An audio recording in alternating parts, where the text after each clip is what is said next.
member of the public, we will have public time at 11:45, and generally it's about a 2-minute max, and we ask you to focus on a question of the board. So just some brief guidance there. I'll give you more once we get to public time. And we'll take our morning break at 10:30, afternoon break at 2:30, should we still be in session by that time. And I will go ahead and call the meeting to order. I'd like to take this paper clip off. Acknowledge and respect the Indigenous people within whose traditional lands we are meeting today. And I'll call for adoption of the agenda. Hewitt, Jackman, any discussion? Seeing none online, all those in favor? Opposed? Carried. And sorry, one other housekeeping item, directors or staff that need to speak, we definitely do not see your hands on board day because there's a lot of people on there, so please do use chat as per usual. Thank you. Adoption of the minutes from July. Thank you, Papa Main. Any edits or corrections? Seeing none, all those in favor? Opposed? Carried.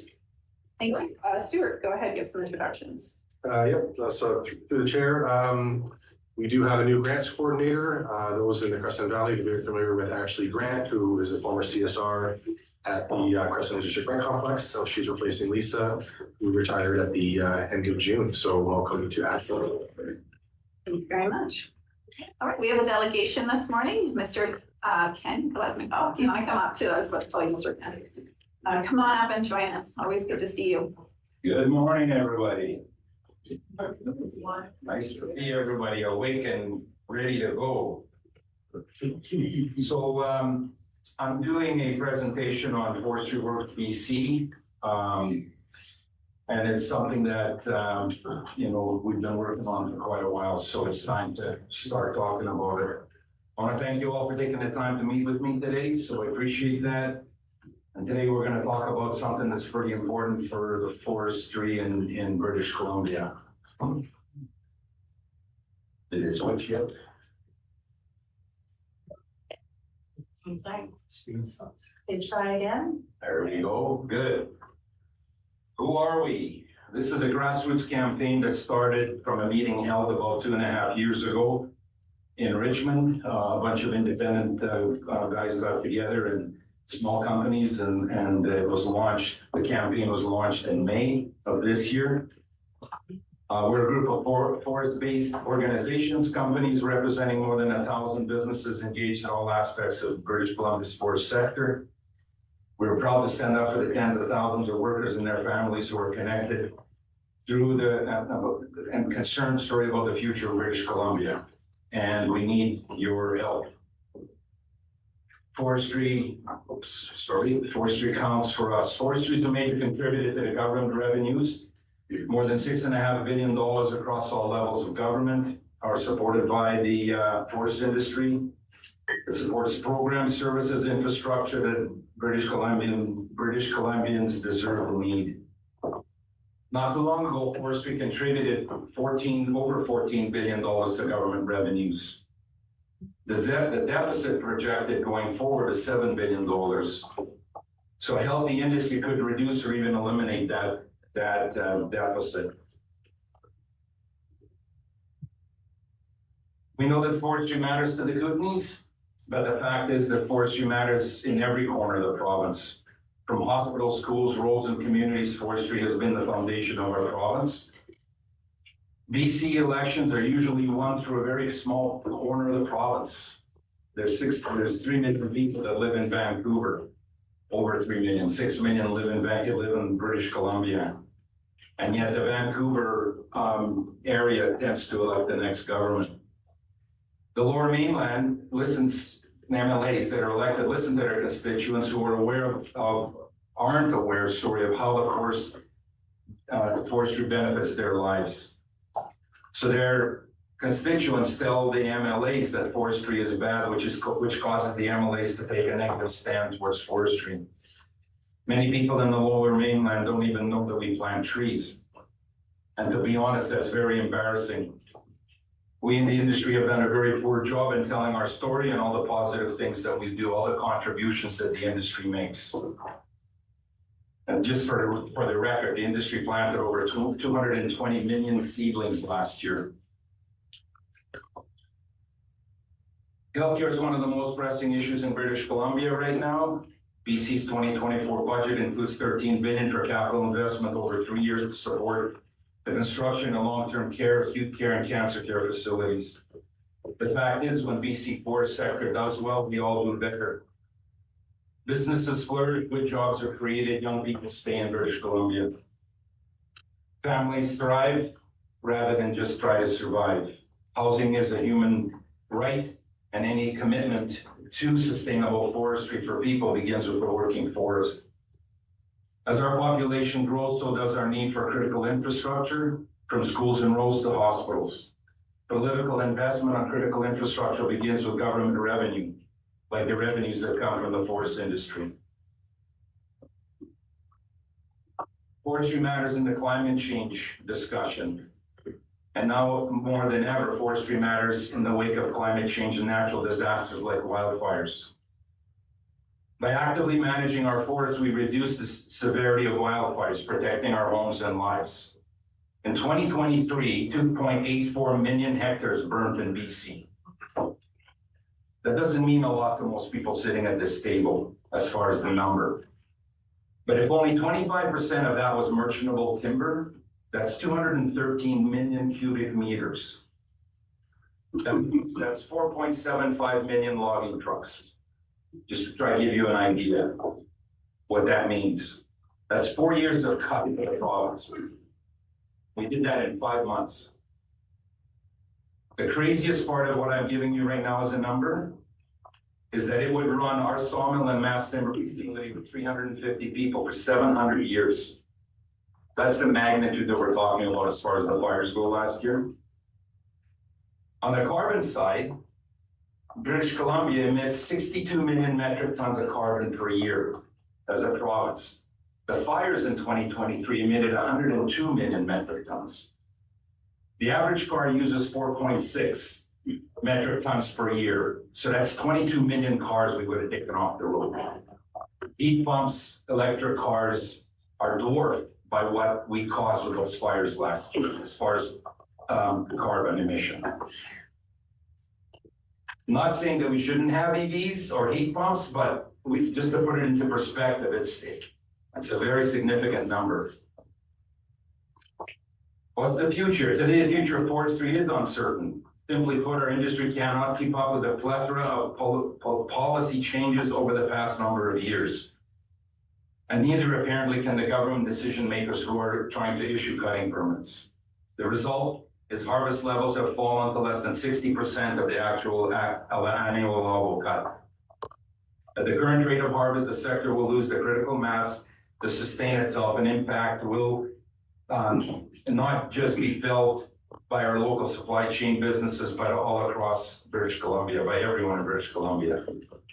This concern about future has been expressed by communities, Indigenous leaders across and throughout BC, with letters to government and media articles.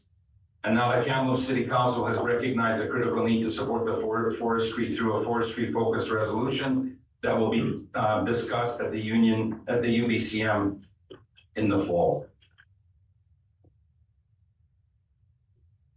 What do we need? Forestry can be part of the solution. This isn't about trees versus jobs. It's about quality of life in BC and an annual allowable cut that we can count on.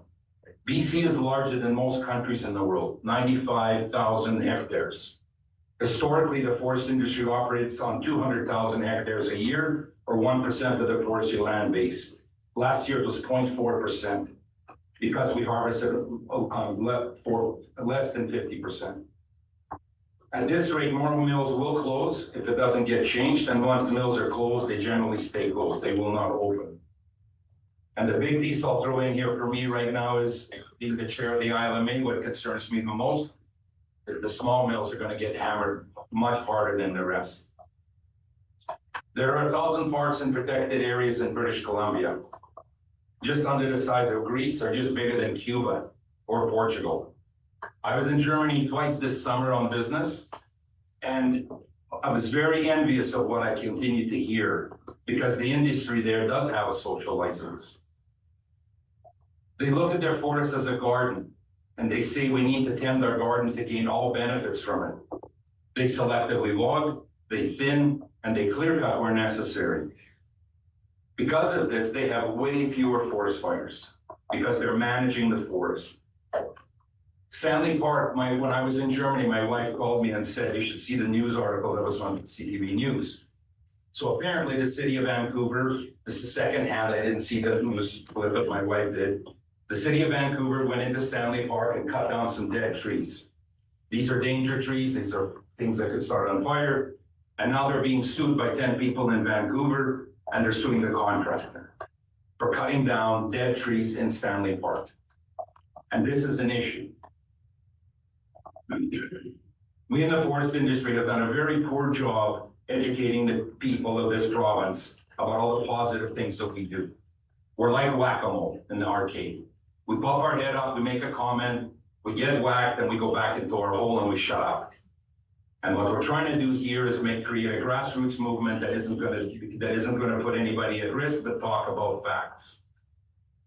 We're smarter than this as a society. There are solutions out there that we can work on that would be much better than just drawing a line around a piece of property, throwing away the key, and hoping that it doesn't burn.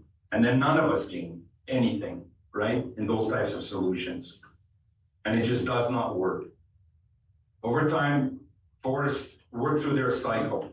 We need to manage our forests like the Europeans do. We need to tend it like a garden. And we need to we need a working forest. The momentum is building. More and more communities are starting to really recognize how important forestry is to their community. Communities across BC are rallying with their voices. The mayors, there's many chiefs. There's especially a big push on the First Nations in the North Thompson. And if you need to, the links are there, but we can share the links if you wanted to have some information. We need you to get involved. So I'm gonna press the button. As local elected officials, your voices are powerful. There are a number of ways local governments and citizens can get involved. But first and foremost, we ask you to consider raising your voice in the future of the forestry by sending a letter to the Minister of Forest, Minister of State, and requesting a meeting to discuss the impacts to your community. We have a template that posted the bumper sticker I handed out has a QR code. If you scan it, it'll take you to the website. On the website, there's a letter that people across BC have been signing and sending in and delivering the message to Victoria and our MLAs that a strong economy and a better service needs a harvest level that we can count on. We want this to be a long-term campaign to help get the industry social license back so we can be proud of the forest industry in BC. This is not a flash in the pan. You can learn more on the website, as I just said. I've handed out all of the bumper stickers, and that's it. And I'd be more than willing to take questions. Thank you so much, Ken. Quick note, directors, you'll see in correspondence, there's a specific request. That request, as per our procedures bylaw, will be discussed in September. But with Ken here today, you are more than welcome to ask him questions. We have about 4 minutes for questions. Director Newell, you're top on the list. And sorry, one more housekeeping item. Director Weatherhead, can you see us and hear us now? Sorry to diverge, I won't take it out of your time. Yes, I can. Sorry, I was eating a banana. Okay, great, sorry. Newell and then Popoff. Go ahead, Dr. Newell. Ken, thanks. And the presentation, what struck me, I guess the most was the difference between what the chief forester has created as the annual allowable cut and that amount that's been cut, and you referenced it. I just wonder if you could elaborate on the impacts, because when you've spoken to us before and you don't have enough access to fiber. Right. If you were allowed to actually cut to the level of the allowable cut, what impact would that have for your industry and your business? Well, at this point in time, there are a number of companies that are really struggling. We are very fortunate by starting the Mass Timber facility. We are lucky. A bunch of our ILMA members are not so lucky. And there's 2 that right now are contemplating shutting down. So we're down, the budget that the government put out 32 million cubic meters. The annual level cut was set at 60 million. The chief forester adjusts that accordingly by TSA and by different areas. So at this point in time, right now, we don't know what the cut's gonna be. We don't know if we're gonna have 32 million, or if we're gonna have 60 million, or if we're gonna have 45 million. And the reason nobody is investing is because there's this uncertainty. So if you don't know if you're gonna have fiber, then how do you invest? And that's kind of where we're at. I truly believe that we can find a number, and we can find a sustainable number, and we can manage to that number. And that doesn't mean that we just pick one particular area. We need to manage the forest, the entire forest. That has to happen, and then we will benefit from that. Thank you. Thanks. Director Popoff. Yeah, through the chair, Ken, thanks for the presentation, a good presentation. I like the idea of managing our forests like our garden. I can relate to that from coming from a generation of gardeners, etc. But I do have a question. It might be a little bit off topic, but with your mass timber facility, if you get your allowable cut reduced, will that affect the mass timber facility? And second question would be, as I understand you're building an office in the Castlegar area. Are you still gonna go ahead with the office in Thrums? I'll ask the second one, or I'll answer the second one first, because it's easier. We don't know. We're contemplating that now. It took way too long, you guys, right? So we want to be in a friendly jurisdiction, and I have to say Castlegar, the city, through the work that we did with the city has been fantastic. So, you know, it's a lot easier to build somewhere where you want it to be, whereas the feeling of not wanting to be is a little different. For us, when it comes to the mass timber facility and the mill, our biggest reason for success is the fact that we have connected those two. 95% of mass timber facilities in Europe are connected to a sawmill. So if the sawmill doesn't have the trees to cut the lumber to the specs that we need for the mass timber, then it will definitely put a strain on the mass timber facility. A lot of mass timber facilities across North America buy their lumber in the open market and then deal with it. And that's not easy to do because your moisture contents are wrong, your grades are wrong. And then the other problem that you run into is the market. So if the market, like a few years ago, took off and went to $1,500 and you quoted a job using $600, you have a major problem. So it will, if we can. Thank you. I don't have any other questions at this time, but I imagine we'll be seeing you in Vancouver as well. Yeah. Yeah. We're actually going to have a booth at the UBCM, so you guys are all more than welcome to come up and talk to us.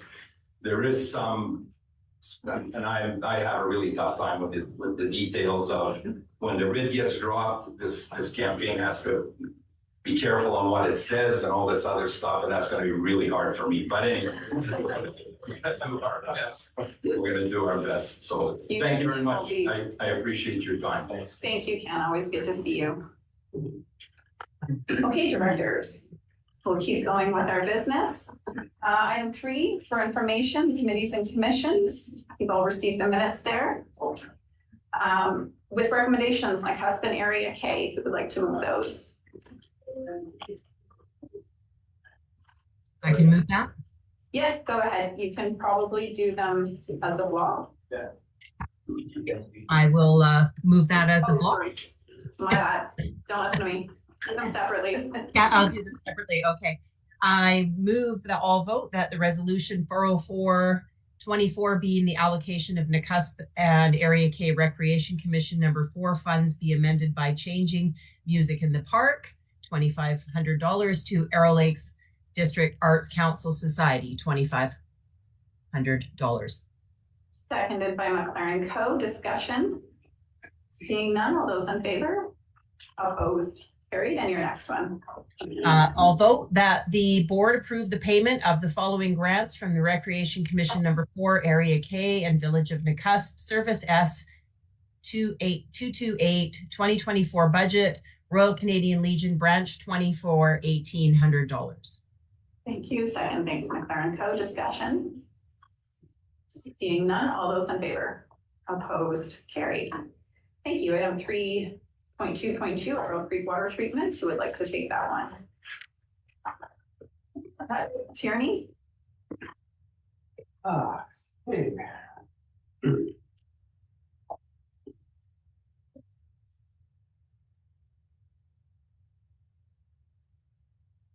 That the board approve an amendment to the 2024 financial plan for services S 251 water utility area B Arrow Creek to increase count 60000 capital expenses by 159,000, increase account 45,000, transfer from reserves by $169,320, and increase account 59500 transfer to other service by $10,320 in order to complete all recommended HVAC upgrade options in 2024. Thank you. Do we have a second? Sure. Thank you, Jackman. Discussion? Cunningham? Yes, where does this money come from? What account are you getting it from? It's reserves. Yeah, well, the stat reserve, Sorry, through the chair? through the chair of stat reserve. No. I believe it's the water system reserve. Thank you. Further discussion? All those in favor? Opposed? Carried. Nelson and District Rec Commission, we have minutes, reports, and a motion. The report was really well done. Are we ready to move a motion? Staff are online if you have questions. Yeah, the board provided a letter of support to Nelson Cares Society to support the application to BC Housing for the potential affordable accommodation project to be located on a RDCK property between Nelson and District Community Complex on 824 Front Street. And further, that the letter indicate it is the RDCK's intent to donate the RDCK lands to be assembled into a single parcel in conjunction with the adjacent city of Nelson owned property, subject to legislative responsibilities and statutory requirements of the local government. Do we have a second? Thank you, DeBoon. Discussion. Vandenberg, I'm just going to go to any of the participants in that service first to see. Okay, Vandenberg, go ahead. Through the chair, just to be clear, that this will be a donation of land, of RDCK land for this project. And the responsibility at that point will end and terminate. There will be no request for managing of said project and so on type of stuff, because it's not covered off in the report. I'll go to staff for that response. Trisha's online. Is that who's? Through the chair, I'll respond, Joe. Thanks, Joe. So through Kelly, it's Director Vandenberg, it's a great question. At this point in time, this is some preliminary work that needs to be done in order to keep this process moving. But the intent here is if this project moves forward, there's a possibility that what this will result in is a housing and recreation addition.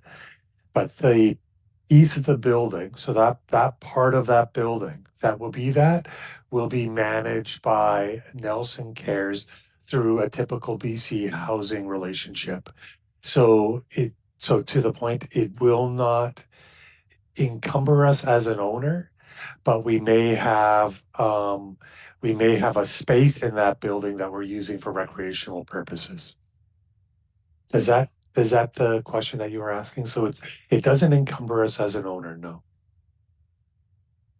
Yes, thank you. Further discussion on the motion. David, go ahead. Yeah, thank you, Chair. Just supplemental to what Director Vandenberg asked a question to Manager Kirkle through the chair. When we enter into these types of agreements, I mean, the regional district constantly or let's just say the regional district is perceived as having deep pockets. So or maybe this is a question to the CAO, in terms of our future liability for anything that may happen on this particular property, is there potential liability and potential for lawsuits just because we are still an owner of part of this? I guess a question to Stuart, please. Through the chair, I don't believe so, because by the time the project starts, we won't be the owner of the property anymore. Okay. Yeah, that's the key. That's what I needed to hear. Thank you, Chair. Thank you. Further discussion? All those in favor? Opposed? Participants only. This is an all vote. Yeah, it's land, so. Thank you. Anybody opposed? Sorry, I don't recall. I asked that. I did? Okay, thank you. Crescent Valley Services Committee, you got a motion to rescind. Who would like to, Director Boone? Go ahead. That the resolution 375/24 being that the board directs staff to enter into a memorandum of understanding with the town of Crescent to amend the lease for the use of the Crescent Education Center, and that the board chair and corporate officer be authorized to sign, be rescinded. Thank you. Second, Jackman, discussion? All those in favor? Opposed? Carried. Water Services Committee, Director Newell, do you want to take that one? I'd like to move the recommendation that the board adopt the water and wastewater system acquisition policy name and rescind the water and wastewater system name effective immediately. Thank you. Do we have a second? Graham, discussion? All those in favor? Opposed? Carried. Just a moment, that was like a 10, 12-year process. Good job. Indicative of how limiting and expensive and detailed water system provisioning in rural areas is. Community Sustainability Living Advisory Committee minutes. Director Main, just before I go to you, I just wanted to check with CA. Our first motion, I believe we moved as two separate motions, and the committee, they should be two separate motions, should they not? Oh, Ange. So through the chair, I had a discussion with the meeting coordinator yesterday, because if it was called for division, there had to be a motion. We moved them separately. We didn't, it was a completely different motion on the agenda for CSLAC, and we moved individual motions. Okay, so that's my apologies on that. Just from the conversation I had with the meeting coordinator, I took it a different way, so we have to. So I think for this one, we can just move the first component, and the end further will be a separate motion. Thank you, Director Main, go ahead. Yeah, okay, so the first component is that the board directs staff to draft a community sustainability living advisory committee bylaw to replace the terms of reference. We have a second. I'll second, just for discussion. Yes, go ahead. Just a minor thing, isn't it? The community sustainable living, not sustainability living? Yes. Minor edit. Yeah, Angela got it. Thank you. Sorry, say again, sorry, I was just making a note of it. Just amend, sorry, through the chair, amend the word sustainability to sustainable. Thank you. Further discussion on the motion? A pretty robust one at CSLAC. Thank you. All those in favor? Opposed? Carried. Now the second component. The second component, that the board directs staff to prepare a community sustainable living advisory committee project fund policy. Thank you. Second. Thank you, Popoff. Discussion? Anyone around the room? Vandenberg. Just wondering if this needs to be identified as being parallel to that work, which is creating the community bylaw. Because the bylaw almost needs to be done first before the policy can be put in play. And so is there a need to address that understanding? Through the chair, I don't think in the motion, I think staff's got that direction. Thank you. Sorry, I just had an email pop up. David, off you are on chat, but was that from a previous item? Previous. Okay, thank you. I can track the time when I look closer. Okay, thanks. All those in favor? Opposed? Carried.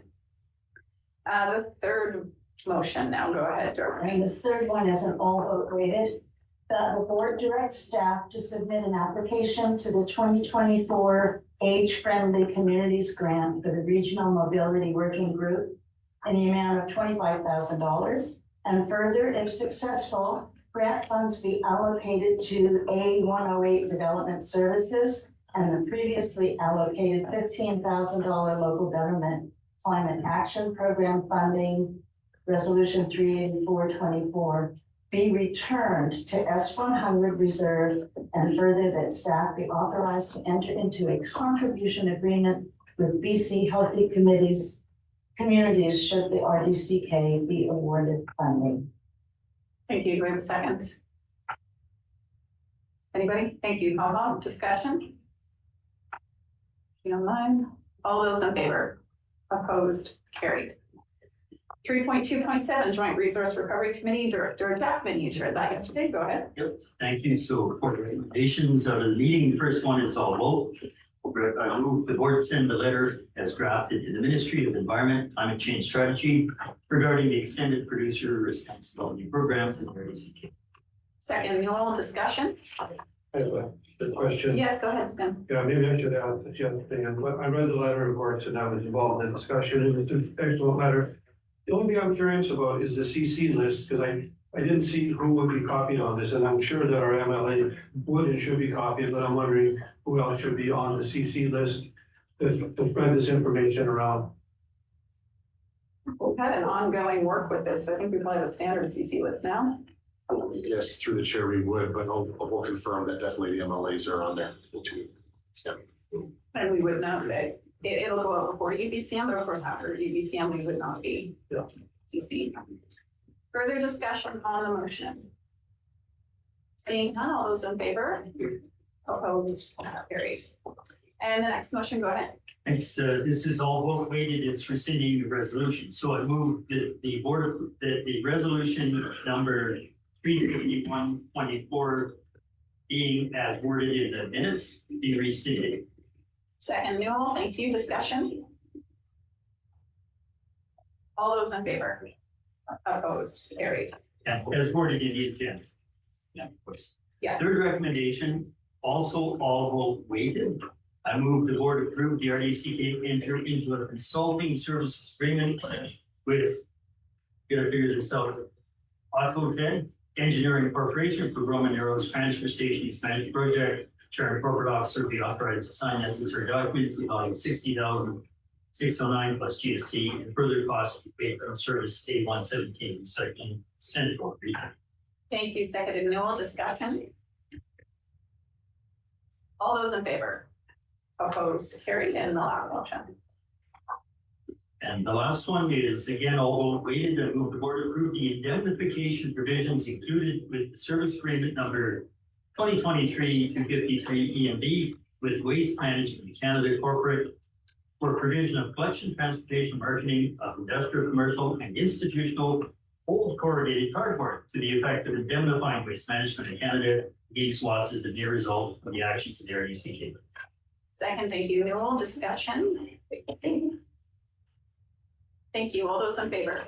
Opposed? Carried. That's, Chair, yes, Newell. I didn't want to disrupt the vote on the second item, but the payment from service A117 for that work, didn't it just come from central waste in general as opposed to a subsection, the resource part of it? You're talking about the motion that was rescinded? No, the resolution number 3. Oh, 3. Okay, sorry. Sorry, the Roman Narrows Transfer Station Expansion Project. I just had a flash, but I thought I'd just double check. No, through the chair, all the recycling costs for the services now come out of those A services so that the board can see the cost of recycling. Then there's a transfer from the central subregion resource recovery service to cover the expenses in there. So you can actually see how much is going towards recycling in a given year. Even though the expansion is, sorry, through the chair. Go ahead. Isn't solely recycling, right? It's also garbage. Part of the Roman Narrow is just a recycling station. Through the chair, that might be a question for Uli, but I believe that the scope is entirely recycling. Okay, yeah, because they do, yeah, fair enough. I didn't want to nitpick, sorry. No, that's okay. Kind of curious, that's all. It's fine. It'll all work out. David, if I see you in the chat, was that on a previous motion? It's a follow-up to what Director Newell has said, and I just have a suggestion. Go ahead. Yeah, so I had the same question, and And I asked this at a previous meeting, and it was explained to me that the way that it was explained to the board that the way this works is that there is this charge to the appropriate resource recovery service. Perhaps that could be reflected in future motions that, you know, that basically it's coming out of this A117 service, but there will be an allocation to, for example, in this case, Central, once the final numbers are known or something to that effect, because this is confusing. A117 is all of us. And what happens is that, and we're contracting and paying through A117. However, there's nothing in the motion that says that there will be a final allocation of costs to to Central, for example, in this case, and what that will be. And I'm just, these A services are really confusing to those of us that have been around a while, and I'm sure it's confusing to any of our constituents that are trying to follow the bouncing ball here. Thanks. Okay. Well, not going down the rabbit hole of consolidated services, it was the board's request that we start identifying these in separate service lines so that we can understand the true cost of individual services or individual aspects of a service. So we're not going to talk about consolidated services right now. That's not on the agenda. I'm sorry, we're done the motions for joint. What are you wanting to ask Director Papa? No, it's just a suggestion that Director David have had. When you read the motion, it says Central Subregion. Yes, it does say that. Yeah, okay. Okay, if we want to talk about consolidated services, we can put that on the next joint resource recovery agenda to identify how we do this, but we did ask for these consolidated services so we can identify those numbers. So now we're doing that. And it is good to be able to follow those numbers for the public, but even ourselves can lose track of those, so it's not easy. Further discussion. 3.3.1 external committee. Thank you. Director Jackman, are you in agreement to no longer be on a committee that hasn't been active for a decade? Call too. I thought we were gonna set a record for garden. Yeah. I'm good. I'll second this if that's purposeful. Yeah, that's fine. Discussion. I'll just add that Andy Shadrack was on that committee. That's how old it is. All those in favor? Opposed? Carried. Okay, 3.3.2, I'd Director. like to recommend Director Jackman. Let's just ask him to explain it first, and then we'll go to you. I appreciate your quickness today, Director Cone.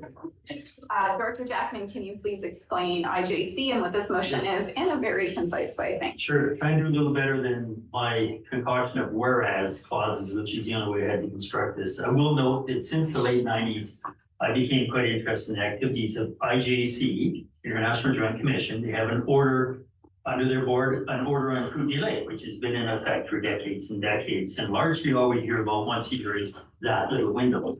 But these boards of control can look at many, many more things. And they have been now looking, they have expanded their board, they've expanded their scope, and they're looking to address more issues that have impact on that transporter water, of course, which comes from here, goes to the States, comes back to here, and it goes back to the States again. The reason this caught my attention, as I say, I've been tracking them since the barbecue discussions in the late 90s, is in my report to the board, you see a very brief reference to IJC, not one of my responsibilities, just area of interest. But they put that in on a webinar when they said they're not now just going to talk about selenium pollution coming out of the Elk River system through the Kootenay into the States, which is a big issue and has been well publicized. They're now going to continue looking at the pollution issues all the way through the system to the confluence with the Columbia Council, including the entirety of Kootenay Lake. I know, and probably others know, of where the province has published reports of really substantial contamination sources in Kootenay Lake due to historical mining activity. It's difficult to say where this is going to go, but it's a big scope. We know Yakanuki is interested in selenium now at the border as it comes from the States and into the system, the Canadian side. So in the seminar I was in, the webinar, they explained that they have a very strict timeline and scope of what this new board is going to do, this study board is going to do, and they draw on resources. And in the resources, they have 3 levels of advisory. They have a governance advisory, public advisory, where they get random or focused input, and industry. And in the meeting, there was a question posed, couldn't see from you who, but I know these company having conversations following up, that they would invite or entertain local government representatives across this system. So I know that the scrutiny, as it says here, put forward a motion that they go to the IJC and ask that they have a director included. And the advice out of those conversations they had was there should maybe be someone who's still more in touch with this side of the business. Thank you, Director Jackman. So, well, normally you would wait for an organization to make that request. The IJC is an evolving governance structure. I was gonna say beast. Short It's quite timeline, different. September 6th. Yes. So, Director Jackman has gone ahead and put this together as they did in the East Kootenays. Newell, I will now go to your. Yeah, I'd like to, because of Director Jackman's background history and what have you, I'd like to put his name forward to nominate him. So you're moving the motion with the name Director Jackman in there? Correct. Seconded by Paige. Do you accept Director Jackman? Yeah, I'm gonna be interested in this no matter what. Thank you. Further discussion on the motion, McFadden? I think through the chair, just wondering, is there a cost attached to, not that it changes my opinion, but just wondering if there's a cost attached to being a part of it? If I chair, I'm not looking for anything. Yeah. I've already been attached to the IJC in other ways by invitation, not looking for anything. Thank you. So when it's these external ones, sometimes it's them indicating, sometimes it's us, and sometimes it's just director saying, I'm good, I don't need to add that, so. Good. All right, further discussion. Okay. All those in favor? Opposed? Carried. Keep us posted. I'll note that we actually advocated for a few years that IJC open it up to local government representatives, so it has been a long time coming. Thank you for keeping your eye on that. 3.4, verbal reports. We generally move to the end of the meeting, but Director Lockwood? Can I refer them to the next month? So we'll see if you get a second on that. Sure. Newell, thank you. So on the proprietary of referral. All those in favor? Opposed? Carried. Thank you. Email from UBCM and First Nations Leadership Council. We have a motion there. Anyone like to move that motion or ask a question, which should be answered by the document? Vandenberg. I have a question. Go ahead. All right, thank you. So I did a little bit of research here, and I guess my question is around, and I have to open this up. They refer to a term who are part of the BC treaty process. And so when I researched that brought a little bit of confusion to me because it listed a number of members, but not everyone. So what do I understand First Nations in BC who are part of the BC treaty process? What does that mean? At first I thought it was all First Nations, but it's not. It's specific. So the letter outlines several different aspects. It's going to include treaty ones. It's also going to include those that are not in treaty processes. So the relationship protocol would apply to all through various entities that are named in the letter. Those in the treaty process are ones that have either initiated or completed that process. Not all of them are doing it. But the relationship protocol would apply to all First Nations under the other banners named in the letter. Okay. Follow-up question, if I may. With this committee of 5, who this is the council that's formed to look into this from UBC, will come up with the work around the relationship protocol. At what point will we have input, or should we, or will we have input into what that protocol draft may look like? Be a question for UBC. Mr. Chair, that would be a good question. My expectation is they would put it out for feedback to their members. The fact that they're asking for permission from the membership to even start the conversation makes me think there would be quite a robust engagement process after that. But we can definitely follow up with that question if you're interested in the answer. Yeah. I'm actually just, Director Page, you're on UBCM. Do you have any response to either of these questions? I think the CEO captured it correctly. Like, because we're going through a process of developing these protocols, at this stage, it really was about soliciting really explicit informed consent from all the membership from local governments before going through each and every one of these steps. So yeah, it's about being very careful, very explicit. We're making sure consent is informed and obtained ahead of time before we move through each of the steps. Sorry, back to you, Vandenberg. Right, and I appreciate that. It is an assumption at this point, so that letter of support ought to cover that off as making sure that we do have legitimate responses through the steps as they work through this, because it's not driven by a resolution. There is no resolution put forward in UBCM to do this work, so I just want to make sure that we have checks and balances in play that allow us to participate through the process. Okay, would anyone like to move the motion? Paige? Second, me. Further discussion, DeBoon? No, I'm just gonna second it. Okay.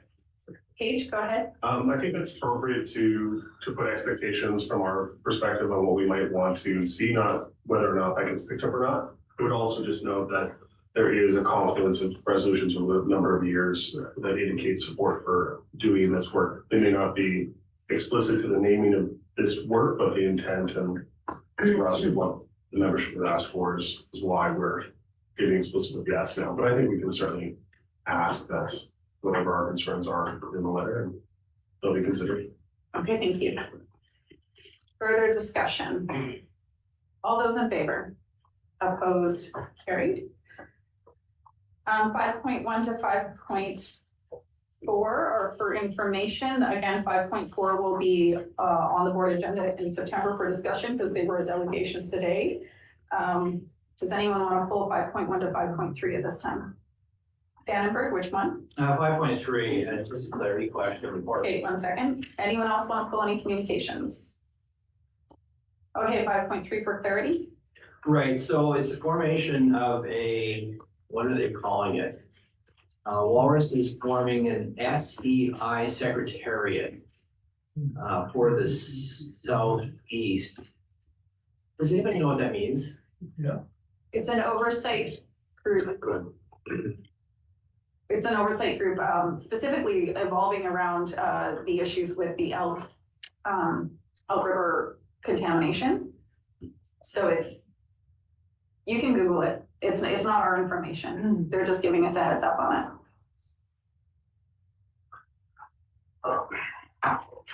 Thank you. Go ahead. So through the chair, the province has done things like this around cannabis in the past. They've done it around, I don't think what other initiatives they have, but really it's almost like I wouldn't want to call it a task force, but it's a group that's got a specialized focus around this issue, and it allows them to generate more engagement processes and feedback. The way that the cannabis one rolled in with the cannabis secretariat was they actually put together working groups that involve UBCM, involve local government, so they could provide direct feedback with how anything that was put through either Health Canada or through the province could get that feedback from local government. So that's how that one worked for cannabis as an example. And I would imagine that using that term, they're probably looking to do something similar with respect to this specific topic. Thank you. Okay. Accounts payable, any questions? Grant? Thank you, through the chair. Two things popped out to me on the AP. One was Fusion West Manufacturing for 108,000, and the other one was IT Blueprint Solutions Consulting for 241,000. Through the chair, IT Blueprint. Sorry, I do not have that open right now. Yeah, this, do you want me to ask Jeff? Yeah, I know. I know he's there. Yeah, can you hear us? Yes, I can. Did you hear the question? Yes, regarding IT Blueprint, what was the dollar amount? 241,000.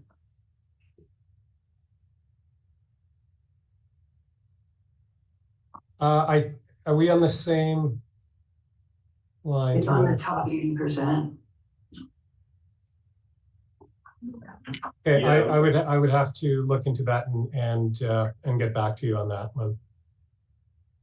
Sorry, Paige, you have an answer? They were the same ones who provided us costing for the network equipment last year. That's correct, yes. Sorry, Thank through you. the chair, correct, yes. Sorry, you had one other question.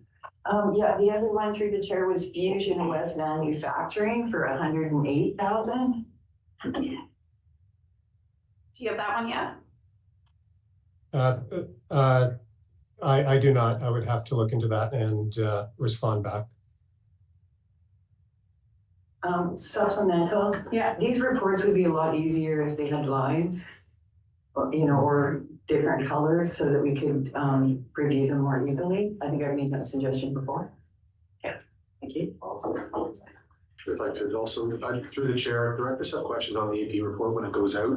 Feel free to ask them at the meeting, but it's really helpful if you send them in advance too. We can do that work in advance and have the answer ready. So you can still ask it in the open meeting, but we've got the answer right away because we don't know off the top of our head what all these are each and every month. Yeah, I got David off. Okay. David off, go ahead. Yes, thank you, Chair. Question through the chair to the CFO. I'm looking at the accounts payable and where we have our top 80% of payments by value. And I've been asked a question by a constituent and saying, well, when you have accounts payable, usually those are bills. I says, yes. And then the question was, well, we have all these payments to municipalities. For example, City of Castlegar, $372,000. Preston is like almost $1 million. Now you get it. It's like there's like $1 million plus or $1.5 million on out of the 5 million that are payments to municipalities. Now, are those, and the constituent asked me, well, are those something we owe the city as an expense, or is that just flow through for something else? So I just like the CFO to explain that on the record, like, what are these payments? Like, is it to the city? I think he's got the question. You got the question. Thank you. Yeah. I may have a supplemental, Chair. Yeah, go ahead. I see Uli, but can we go to the CFO, Uli? Through the chair, I think Uli's got an answer to Director Graham's question on one of the vendors. Okay, we'll come back to you, Uli. Thank you, Yev, on Director Davidoff's question.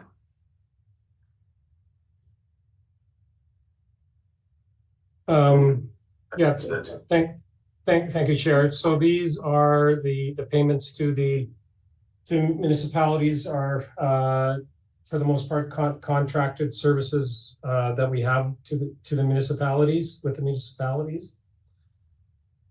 Go ahead, Stuart. And other grants. I think with the City of Castlegar, that would be for, I believe, for the parks grants. So I don't know if CAO Horn, if you want to expand on that. Yeah, through the chair, Director Davidoff, the payments to municipalities that we make, I would say that 98% of them relate to either fire service contracts or financial service grants. So if anybody is looking for information around those financial service grants, particularly, our June board meeting is where those are always approved. And there's a list of them that shows what service they come from. So most of them, economic development, parks, we've got the parks contribution to the City of Nelson, which is significant, parks contribution to the City of Castlegar, which is significant, physician recruitment grants, things like that go through our municipal partners. But the easiest way to provide someone that list, if you get a question from a constituent, is the list out of our June board meeting that lists all those financial service grants. Supplemental, Chair? Yes, go ahead. Yeah, so that's what I thought, and that's kind of the way I explained it. I says these are, we may collect money for example, the City of Castlegar for their economic development service that gets taxed through the RDCK. And then that's the way I tried to explain it. And then the additional question I received, well, why does that show up as an expense if it's really a taxation and a grant and a flow through? Because that's not really a true expense to the RDCK. And why is it appearing under the accounts payable rather than maybe a subheading saying that these are grant payments or flow through payments, or you get what I'm saying? So bottom line is that, because it really makes our accounts payable look huge, like a $5 million accounts payable is not chicken feed. But really, how many of those are true expenses and how many of them are grants or taxation collected for a municipality, etc. So I'm just raising that as a perception piece, and maybe there's some better way of reporting it. That's my suggestion. And thank you for the explanations. Yeah. So through the chair, if you go to page 18 of the accounts payable report, it lists all of the grants that are paid in that month. So we then summarize by type of payment, and page 18 is all the grants. So if something was made through discretionary community development or other grants, it shows up there. And a lot, and those City of Castlegar, $350,000.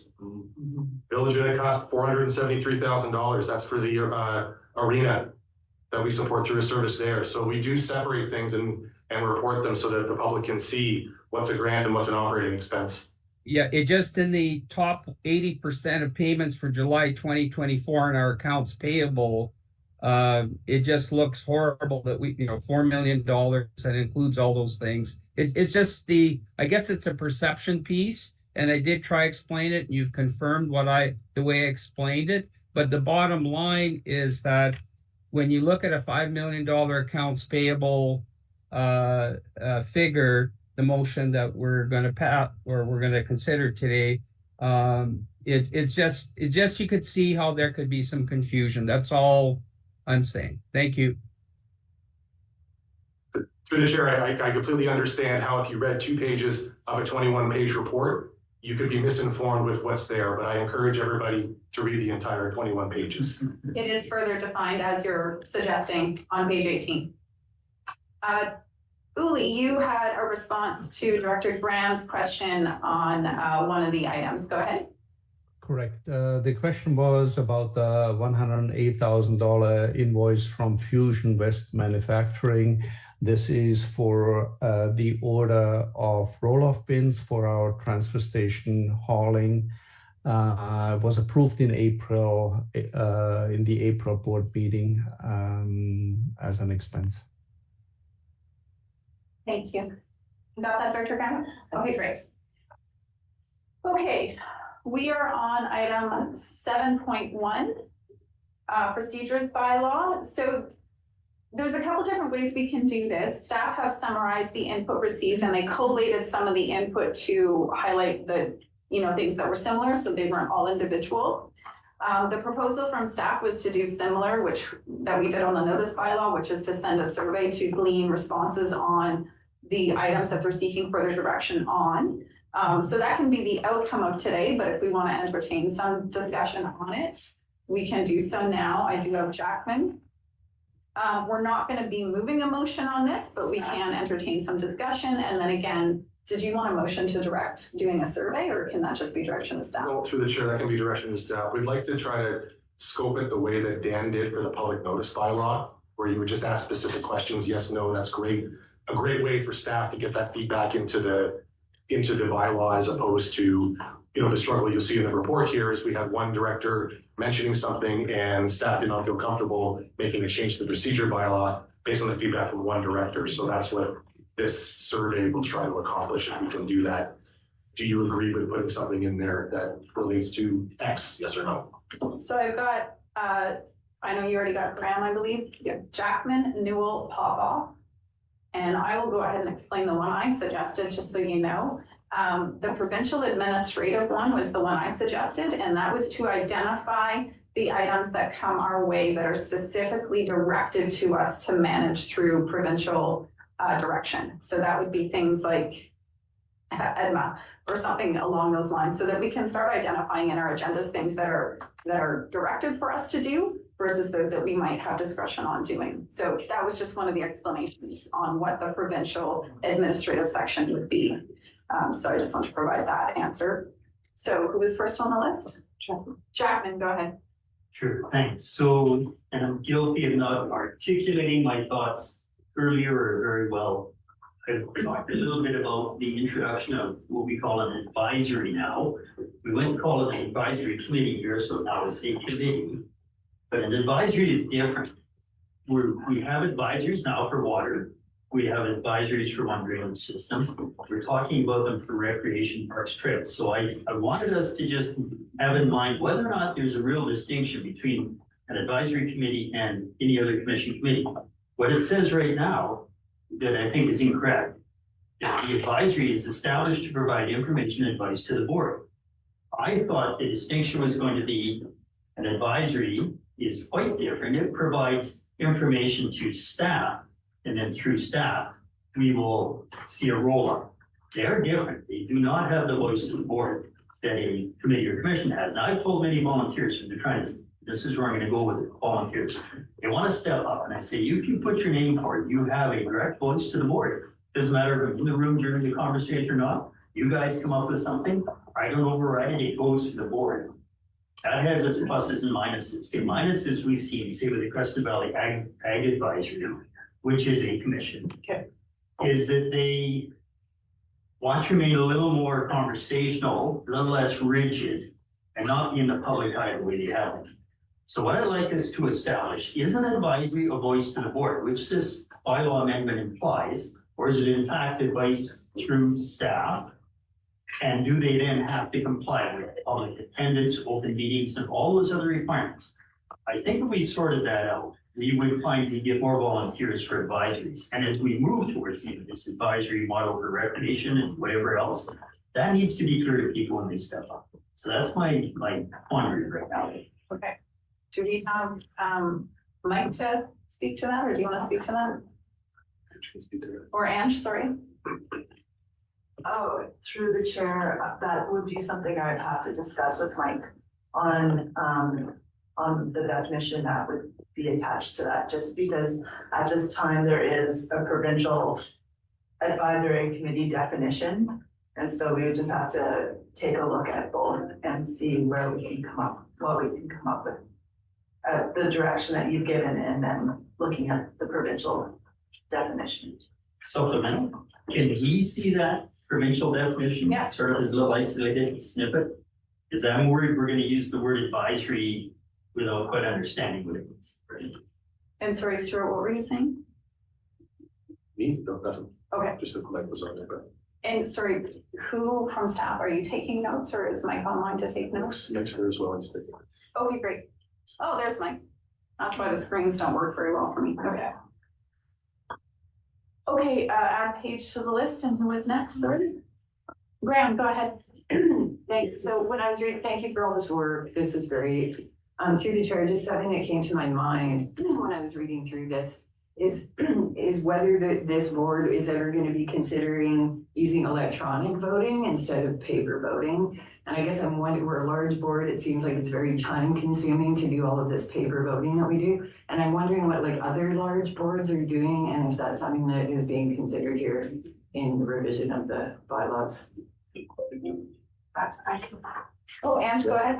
So through the chair, so that as part of the report is one of the things that we are providing a report to the board at some point in regards to the voting and what are some options, and then getting staff direction. So that is coming in the future, but that's not a part of the procedure bylaw as of now. But if there is a change, of course, we can always amend the bylaw in the future with those changes. But we're just looking for more direction from staff, or from the board, sorry.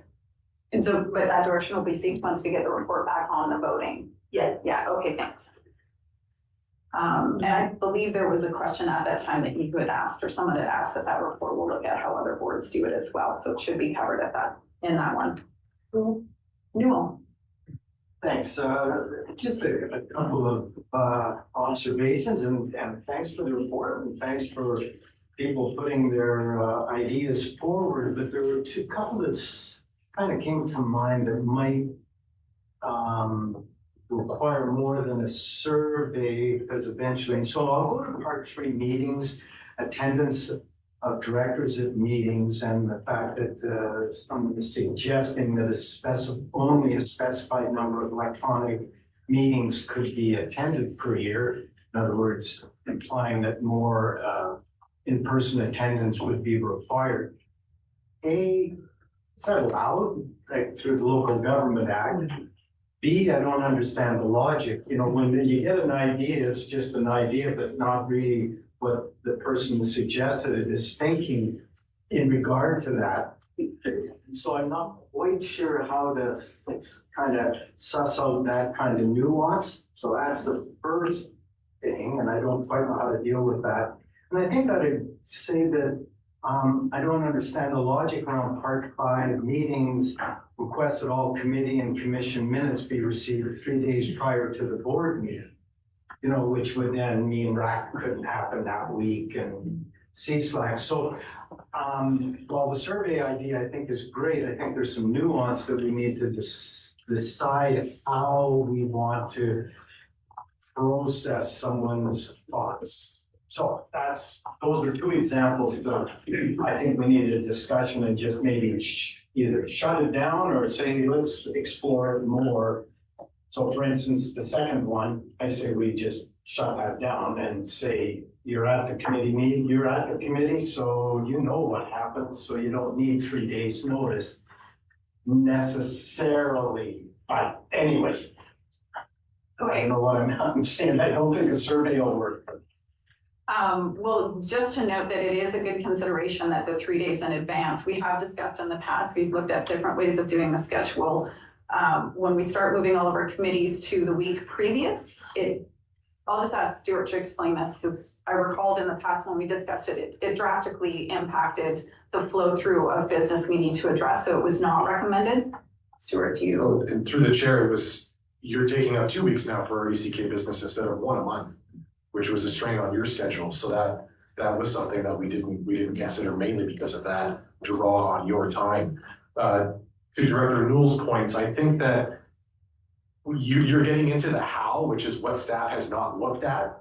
So I think that if we put out the survey and said, is this something you wanted to look at? Then we would look at the how. Specifically around, could we, put something in there about attendance in person for a certain number of meetings a year? I don't know if we can do that. We haven't looked at that at all because, again, it was a suggestion from one director and staff wasn't going to spend the time doing that research if we didn't have the majority of the board willing to go that route. So we're waiting for that direction before then doing the work to say, is this even something we can put in there, for various reasons. Supplemental. Thanks. So what I'm kind of picking up is that take a look, put a survey out. The survey will then fine tune this, to which then we'll have a discussion. Yeah, part of the purpose of the survey is, it's not as straightforward as the notice bylaw. That one was a little simpler. But part of it is to then narrow down on the things staff are going to be researching and putting time and effort into based on broad support or not enough support. So it just helps staff narrow their work and focus on the areas of interest. And there will be lots more discussion after that. There is no timeline on a procedures bylaw in terms of like a bylaw that needs to be adopted by a budget or anything like that. So we're not in a rush on this one. Can you add David off to the list, please? I'm sorry, who is next? Paige. Oh, thank you, Chair. I think most of the points that I'm gonna make were already covered. Thank you. Paige. Yeah, two things. I also concur with my colleague, Director Newell. There are pieces of this. I think at some point we may need to have just another sit down, something beyond just the survey, to have a discussion on the pros and cons of the various sections. The second point is on, again, point 3, we had Don Livingstone in last week at the City of Nelson reviewing our code of conduct and its relationship with the procedural bylaw. One of the discussions that came up was also electronic meeting, the mix between offline and online. And so in that particular 3, I would probably provide the addition of discretion of the chair. That's what the City of Nelson currently has in its procedural bylaw. Is that there's a certain number of meetings that are allowable, and then at that point there's a conversation that is at the discretion of the chair for how many meetings are allowable, and the reasons being about enhanced communication, relationship building, focus and attention that happens when you're offline in a room with people versus online, and how that impacts the decision-making architecture. So I would just add language around the discretion of the chair being one of the ways we decide if there's a good mix or not. Thank you. Director Davidoff, we have you on the list, but can you mute until we get to you? We have a few other speakers ahead. Thank you. Hewitt. Yeah. So Hannah Graf, Davidoff, and then Hewitt. Hannah Graf. Yeah, to the in-person piece, how do you enforce this? Like, what is the consequence? If someone decides they're gonna attend remotely and what this says, what do you do about it? Like, is there any point in traveling down this path? If there, you can say it all you want and encourage people to attend in person, but we have no way, and probably shouldn't, have any way to force people to do that.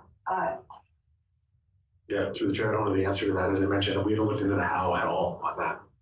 Yeah. So I think it's an important one to identify. Is this even worth our exploration? And if so, what are the things we need to consider? So I think it's important to note for staff as well, which they probably are already considering, that in the survey, it's not a straight yes or no, it's a yes or no, and further context you might want to consider. For me, that really speaks to the code of conduct aspect of it's not an enforcing, like it doesn't have enforcement mechanisms to it. There are ways of doing it, but they're completely other considerations. And so we'll also see that review coming back, which could be then incorporated into anything that we may have in here where we do need enforcement mechanisms or not. Yeah. So to get your point. Yeah. What's the point? We'll see. So we have David Ock, Hewitt, and then Maine. David Ock, go ahead.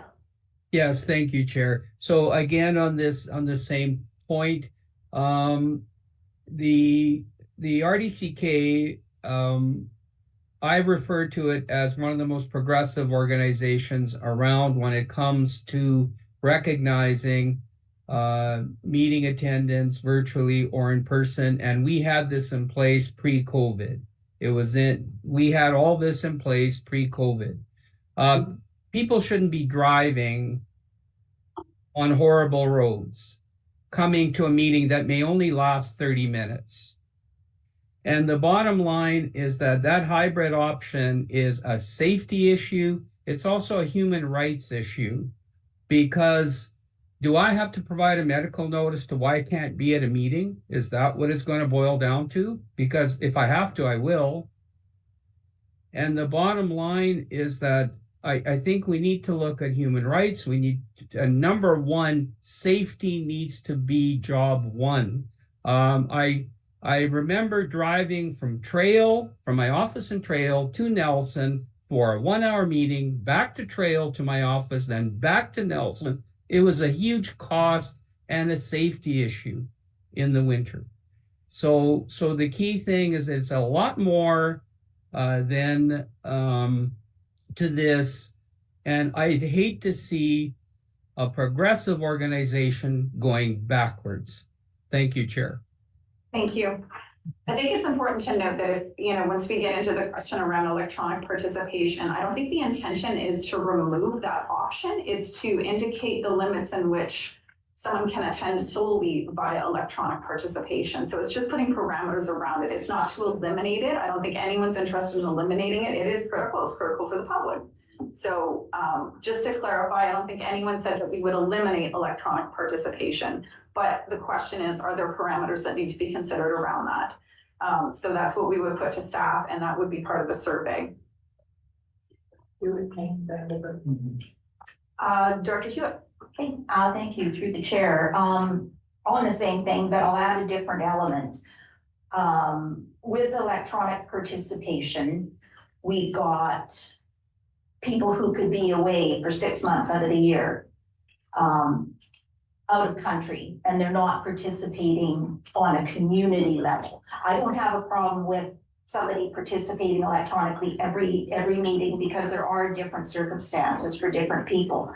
But I think the way you control that is, because we encountered this in the village of Castle, that somebody, asked for a 1-month leave for vacation, extended it to 2 to 3 to 4, receiving full stipend, not doing anything, but because they were granted the leave, they continued to draw the salary, which they, to me, were not entitled to. So we dealt with that in our remuneration bylaw, that if the absence is continuous, so they're not really earning their salary, but if they're in the country and actually able to participate, and it's up to each individual director what they feel is appropriate level of participation in their own community and what their constituents would allow. So I understand there are different circumstances for different people, so. I think it's, again, another important consideration that when staff do this survey, you know, you could also see things that like, oh, that does go to remuneration. Something we have to remember often is we are independent contractors, not staff of the RDCK. So any of those criteria around employment, even down to benefits, not all of us have benefits. If we do, we have to buy into it. So we're different, we're not staff, and that does create a lot of wiggle room because you're independent. But do we put parameters in the remuneration bylaw? So I know Mike's listening, and I think when you create the survey, I think you'll be able to capture things that might come up that relate to other aspects such as code of conduct, such as, you know, the response on recording votes. Mike, do you have any response at this time or anything you want to add to this? And we'll continue with the speakers list, but. Thank you, Chair. I have responses for everything that I've heard. I'm taking lots of notes. This will be reflected in the survey and what comes next. So unless there's any specific questions, I'll leave it at that. Okay, thanks, Mike. Sure. We'll put you on for a second time, but we'll close this up soon, just because it's going to be an ongoing conversation. Director May, for a second. My actual question was asked and answered, but I would like to point out that this particular item is obviously drawing a lot of reaction, and it needs to be discussed fully. I hope that is captured in the survey, but that we will also have a time and place to fully discuss it, because it seems like a tiny item, but it's huge. It has so many ramifications, some of which have been highlighted already today. So thank you. So let me just go back to Mike for a minute to check on the timeline and the process. So we're initiating this conversation. We have a draft right now where we've highlighted the areas where we need further input. The survey is going to ask those questions with room for details. My assumption then, Mike, is we would be looking at this again, let's say in October, and then we would have the board discussion then. Is that roughly how it's going to work? Yeah, quite likely we could have this back for October as long as there's timely participation in the survey. And noting, you know, last time we amended the procedures bylaw, it is a lengthy process. We want to make sure that there's opportunity for full debate and that staff is preparing the bylaw in accordance with the wishes of the board. So no specific timeline for having it adopted other than as staff, we will keep bringing this back in a timely manner until we have a finished product. Okay, and hopefully at that time, this one item you're identifying Maine will have a lot more context to it based on survey responses, LGA requirements, any of those other things that we need to consider. So it's a really informed conversation. Vandenberg. Okay. Thank you, through the chair. Good conversation. Yes, there is an opportunity to have more. I think it's necessary. I just want to reiterate the importance of the volunteer advisory groups. Discussion around what they are providing to the table and procedures that are more customized for the participation, I think is important in this. You can't group them into the same procedures that we have. They're a volunteer group. If we don't look at customizing something that's more appropriate for them, we're going to lose them. And we're hearing that loud and clear through our neck of the woods. And they've got good reasons why. So I just wanted to reiterate, kind of tack on to what Director Jackman is saying in that regard. Thank you. So we do have an advisory committee bylaw, and again, this will be one where the advisory committee definition would be defined in the procedures bylaw, but their mandate and how they operate would be in the advisory committee bylaw. But we can highlight those things, like let's double back and make sure that they're reflective of what was raised here. So there are two separate bylaws. Mike, do you want to speak to that? Yeah, I'll just add that the advisory committee bylaw that we have for water specifically outlines different meeting procedures, and it's far less formal than the meeting requirements that are included in the procedures bylaw. So by design, these advisory committees are meant to be far simpler, far less formal, and more geared around generating community feedback than moving business along, I guess is a good way to describe it. So I think what we currently have in place and what we'll continue to put forward as we head in this direction more, or if we do that, would be simplifying the procedures and making sure that we're setting up processes that would make it as easy as possible for community members to participate and provide feedback. Do you want that bylaw circulated to Director Vandenberg? I think we adopted it either at the beginning of this term or late in the last term. I would greatly appreciate that. Thank you, because I missed something there. No problem.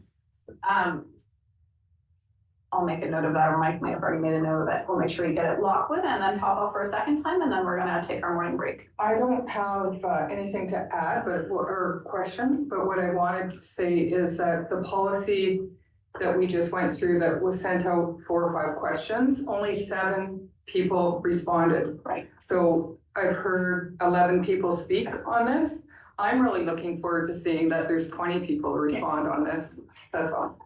Thank you. And I think that's part of why I suggested October instead of September. I'll fully admit that I completely missed this survey. It was likely during when stuff was going off, so they can be missed. So it's really good news. We don't have a hard stop on the timeline on this. We can get it right and do it well.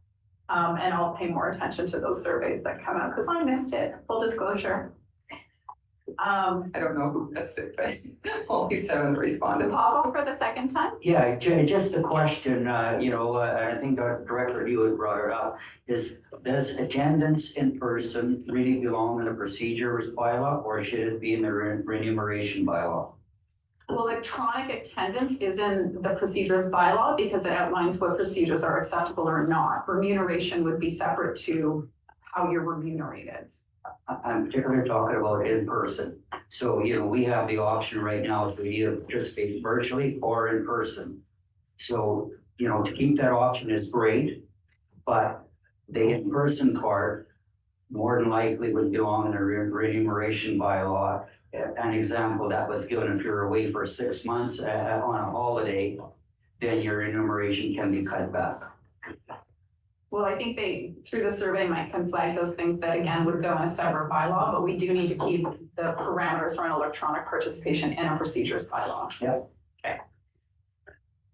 Okay, that was a really good initial conversation on it. Director Cunningham, did you have a question? You're looking at me like. No, well, I was just wondering, doesn't the act say something about attendance at meetings?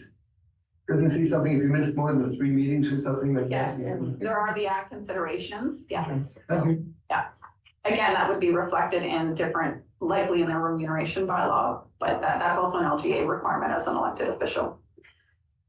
Okay, Mike, did you get everything you need at this point to be able to draft a survey for us? Do you have anything you need? Or Ange, I know you've been working on this too. Nothing more from me at this time. Ange? Okay. Good, okay. All right, folks, let's take, let's do 7.2. Because that's for adoption for Area G, and we know that you are in the room and you've been so patient. I forgot it wasn't, you've got 2, so this is 1, and then we'll have a rule affairs 1. Director Cunningham. Oh, yes, go ahead. Sorry. Oh, whatever. Oh, yes. I believe there was an option, there was a resolution to do more consideration in our options for that one. There's option 1 and 2. One was to go ahead and start doing first and second, and the other option was to do additional. For the procedures bylaw? Yeah. Yeah, staff are requesting that they do a survey, and that is fine under direction. We don't of need staff. that, okay, we don't need to pass it. Okay. I think there's more sleuthing to do before we would remove. Yeah, I first thought and that was second. the motion to do this. Yeah, okay. So Cunningham on 7.2. Yes, thank you, Chair. I'd like to move the recommendation for 7.2, the land use amendment bylaw 2935 be amended by 2452. And hereby adopted, Chair's corporate officer is authorized to sign, and I'd like to speak to it if there's a second. It's for adoption, so you can't speak to it once you move the motion. So can I speak to before I move? Yeah, I won't take a second. Go ahead and speak to it. Thank you. I want to speak to it because it is adoption, but I also want it to be realized that we went through all the other procedures before now that we all the things necessary for the adoption. So it's just not disappearing here as a 1, 2, 3. Thank you. Okay, and do we have a second? Second. Thank you. All those in favor? Opposed? Carried. Thank you. Okay. Thank you for your patience. Good to see you again. 7.3, this did have quite a bit of work on it. Do we have debate? If we don't, we'll just go ahead with it. If we do, we'll take a break. Cunningham? Oh, minor change. Could we change it to public notices, both in the name of the bylaw and in the announcements? Because as a public notice, we think it's something, it's about public notices plural. Could we add yes to that? I don't know that makes a difference, does it? That's fine. Because it is about public notices, but you said more than one. Okay, Graham? My only comment here is under 3, where it says electronically posting on Facebook. Could we change Facebook to social media? Yes. Sorry, go ahead. So, through the chair, the reason why we can't put social media is as part of, so section 94.2 in the community charter clearly states what we put, we must advertise. So if we're saying social media, it means Facebook, Twitter, like whatever it's Instagram, social media platforms there is. True. Also, sorry, through the chair. Yeah. Also through the chair, the province looks at Facebook as being an appropriate means to communicate, where they don't think Twitter or other social media platforms is an appropriate way to communicate to the public. So that was another reason why we couldn't add the word social media. If we choose platforms, another social media platform, we will have to amend the bylaw. Go ahead. Supplemental, there's some communities that have their own social media sites, like Parrot Proctor Google groups, for example. So that's why I was thinking where people actually, a lot of people don't go to Facebook, but do go to that site. So that's where I'm thinking. I think what Andrew's saying is that we would have to specifically name which social media groups we would be posting to, and Google, from a privacy perspective, we cannot access. Okay. May. Yeah, I'm looking at the proposed bylaw, and I know that there has been quite a bit of discussion last time about non-electronic postings, and the fact that the RDCK physical bulletin board is located in one place, is not accessible to so many of our people. In the experiences of the past month and the feedback that I'm getting from people, many of whom don't even use electronic communications and were being left out of information that they really needed to have. I think I would like to see some more highlight and some more specifics around where we post physically and how we post non-electronically to our constituents. So just to clarify, this is only for public notices. These are legislatively required public notices. This is not our EOC updates. This is not any other aspect. This is only public notices that this bylaw refers to. Those other things I don't believe are constrained. I remain. What is it you're wanting to see change? Can you just be specific? Posted on the public notice posting page. On the public notice posting page? Yeah. You would like that? No, I would like that expanded to. The problem I'm having with it is that it is too specific and too limited in terms of what many of our constituents have access to. Even, yes, I understand this is just, for public notices, but it still is not communicating. But the bylaw includes all the other places we can post it. That's only one of the options. So I'm just trying to understand which place is not named that you would like it posted. can you add Paige and I believe pop off? There's a couple of people throwing their hands up. So if you can, I'll come back to you. Just be very specific about the area that you want it posted that is not listed. Because that's just one option. There's other options in there, like the electronic, the Facebook, things like that. So I'll come back to you. Okay. And obviously we're gonna debate this. So who was next on the list? Paige, go ahead. Okay, just working this out in my own mind in terms of availability to people physically in communities.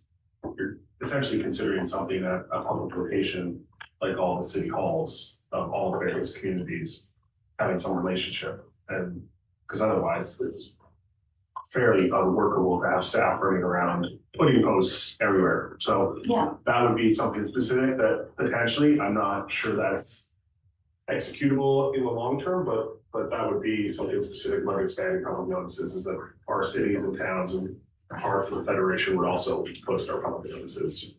So you're asking to add what in? Well, and I would say that would be the consideration of something specific. What? Can you be specific? That we establish relationships with the municipalities within the RDCK so that they're also posting our public notices on their public notice boards, and we have to talk to everybody.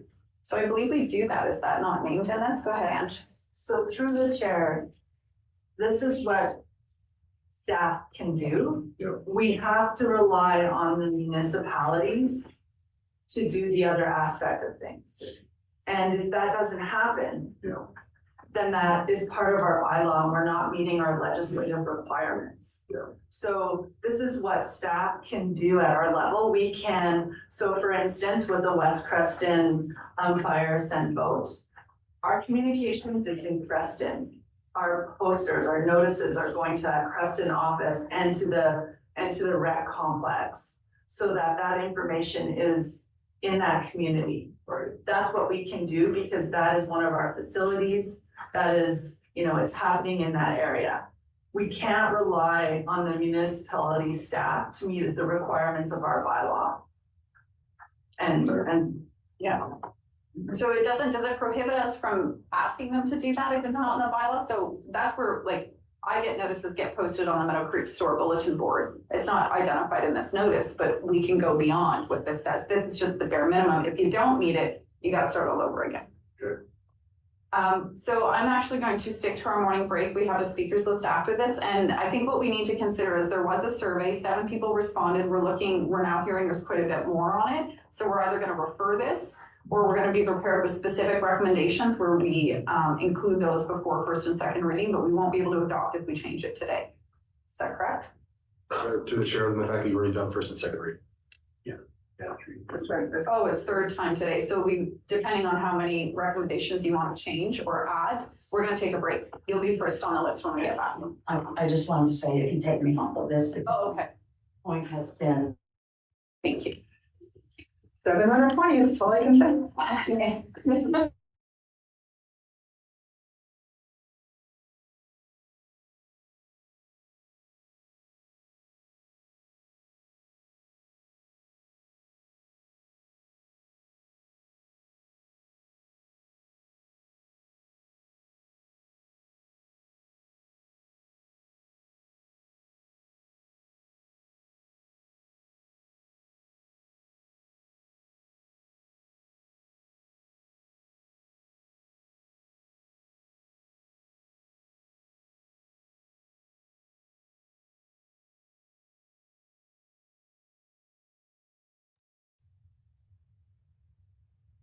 Okay, welcome back to those online. Mike, we'll go to you in just a second.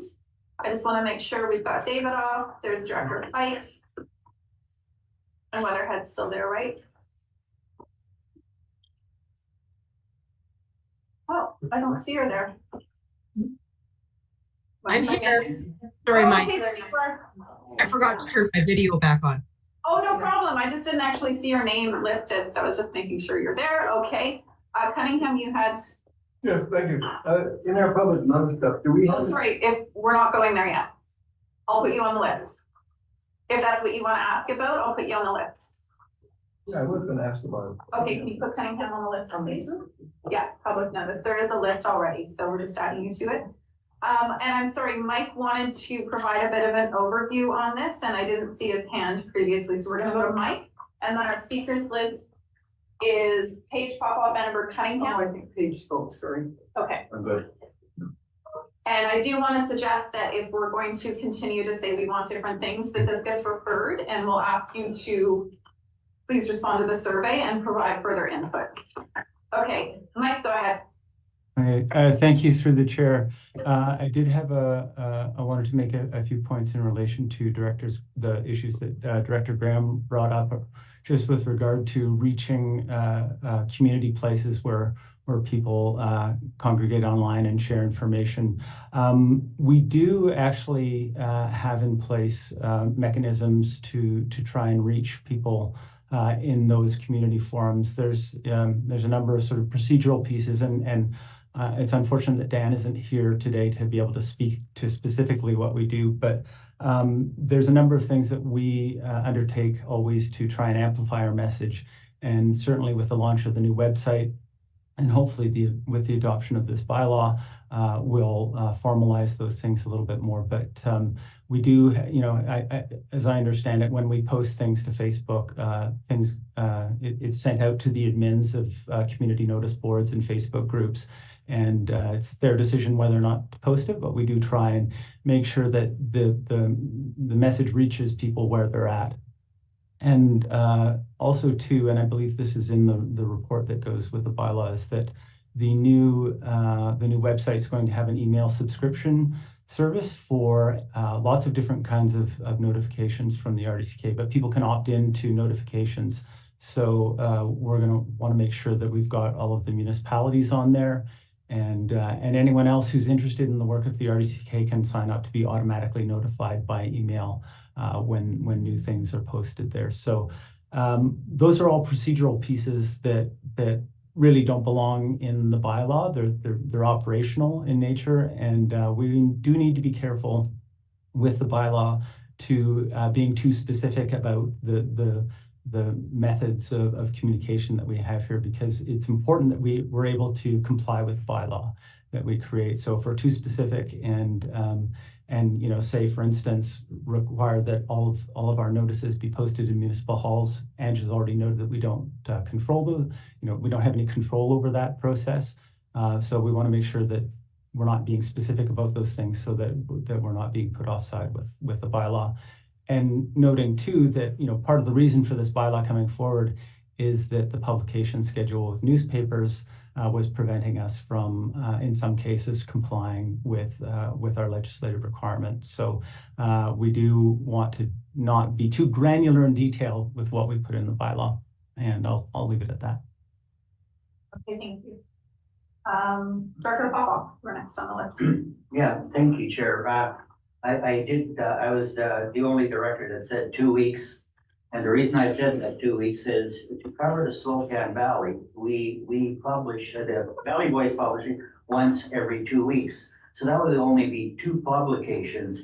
So I don't know if that can be incorporated in the bylaw, or would that be operational? And that's a question through the chair. So you're only publishing it twice in the Valley Voice, and that Valley Voice gets delivered to every mailbox in the Slocan Valley.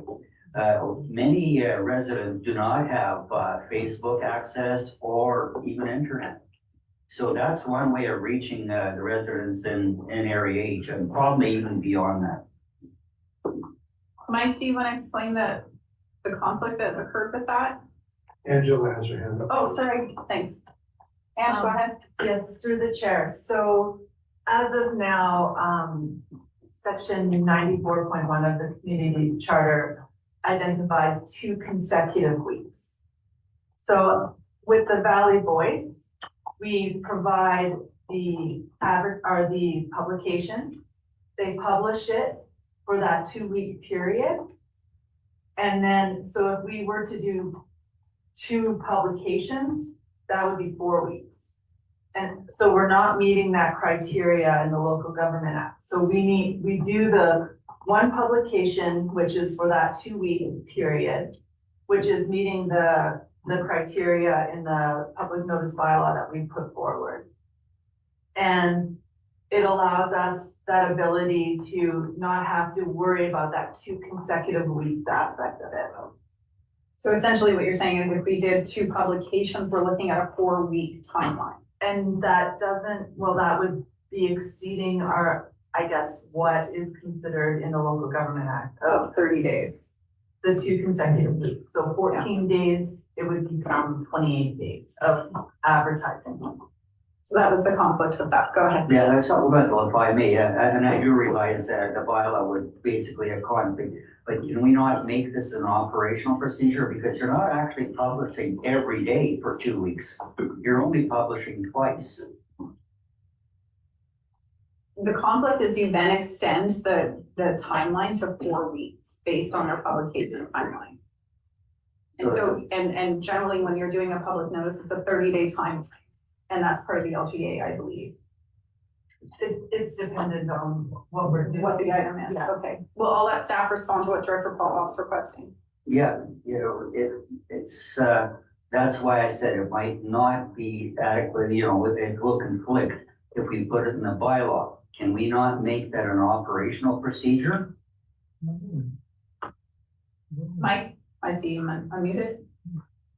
Yes, through the chair, we could, and that's probably a better place to leave it, because, you know, if we're doing the 2 publications on a matter that's time sensitive, you know, the second one might not run until after the matter is being decided by the board if it was something that we were giving notice on. So, you know, I think where relevant, you know, we could note there's a desire for 2 publications for that publication specifically, or all publications that have, you know, a longer publishing cycle.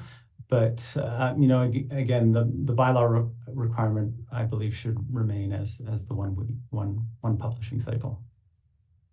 So am I to understand that we can make that as an operational procedure, not specifically in the bylaw? Yes, just note that the minimum would be achieved. It's not guaranteed the operational goal you're suggesting is going to be achieved, but there's limitations to it. So it'd be operational when possible, we'll do it. It's not always going to be possible. And it means that if we don't meet it, we're not deficient on the bylaw requirements. Okay. Fully understood. Thank you. Okay. Vandenberg. Right, thank you, through the chair. Mike has answered that which I was going to bring forward, which is the email subscription and how that works so well in the jurisdictions. Thank you. Yeah. Okay, and Cunningham. Yes, just a question. We send these to libraries, don't we? Staff?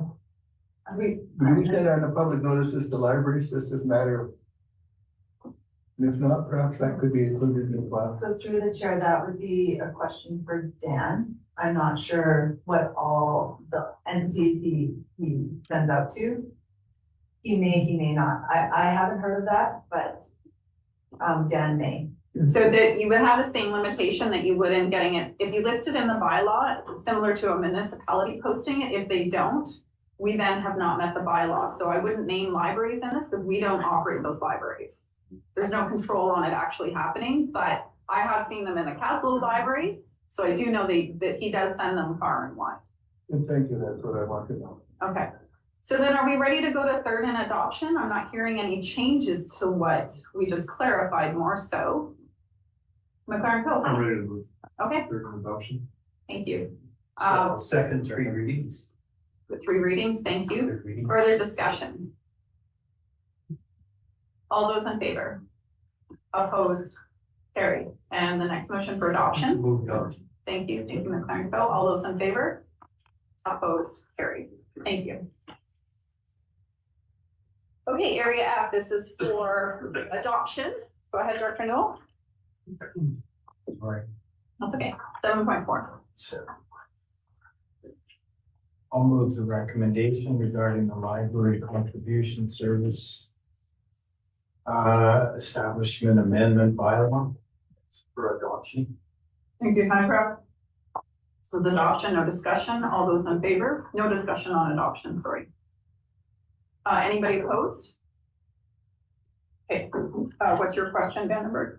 It is to do with 7.4, 7.5. It's something that I'm just realizing. How is it in Creston Valley different than what's happening in 7.4, 7.5 here, which is, a value by bylaw. Contribution to the library, I think I understand that correctly. And how is it different in Creston in our situation? It's got me intrigued a little bit. Through the chair, I think the difference in Crescent is not only do you supply funding for the Crescent Valley Library, but there's also the reading centers that are funded for that service. We own the library building, so there's an asset in that service. There's a lot more going on in that service than the contribution services where it is strictly a dollar amount that's paid to the city of Nelson to fund the library. Supplemental to this? It's not a topic on the agenda specific to Crescent Valley, so Then one I'll take question. it off, sorry. Okay, take it offside. Crescent Valley Services is a good one for that. Area H, pop off, go ahead. Yeah, thank you, Chair. I'd like to move adoption of the bylaw number 2970 that reflects our financial contribution to the service. Thank you. Do we have a second? Hannah Graff, all those in favor? Opposed, carried. East West Hoist, this is for first, second, and third. Jackman, go ahead. I have a question because of the two projects that are tied in here, the timelines could still be years apart since one is tied to the land acquisition. Are we allowed, how many draws on these funds? We're not going to adoption right now. This is 3 readings, but once we adopt, we draw in increments of, a few $100,000 at a time, just through the chair and the CEO. What are our options once we do adopt? Through the chair, once adoption is done, you have 5 years to pull the amounts on here, and you can do them at any value you want. You would just create a new security issuing bylaw every time you want to draw funds. And supplemental then, adoption is not before us right now because of our uncertainty with the timelines today, or is this bounce to the province? Through the chair, it goes to the ministry before we can do adoption on this one. The other one does not. I will move for second, third reading on this recommendation. Thank you. Second, any discussion? Member? Just clarity, when we were talking about this, we were talking in terms of 1.3 is the capital cost on this. The bylaw is extending that 2 different numbers. Can Uli tell me what is it that we're approving? Because our conversation was around 1.3 million for capital assets, and this bylaw is not 1.3 million-ish. Julie, are you there? Stuart, do you have it? 2 projects, sure. Yeah. There's 2 projects that do total as in terms of what we have cash on hand, what we are authorized to borrow through the research recovery plan. Okay. We're looking to tap up to what we're authorized under the research recovery plan. Does that answer your question, Director Bamber? I understand that, but that's not Crescent Septage receiving station is a specific item. I don't see the valuation reflected in that bylaw. So through the chair, a good way to look at it is take a look at the next item, 7.7, which is a security issuing bylaw. It breaks out more detail as to what you're pulling the funds for. Whereas the loan authorization bylaw can be on a more consolidated basis. All you have to do is indicate how much you wish to borrow in total and the projects you're borrowing for. When you get to the security issuing bylaw, you need to be more specific as to what you're going for so they know where it's going. So when the SI bylaw is prepared for the septage, it'll break out that 1.3. And then when it's for the closure project, it'll break out the other 1.5 separately.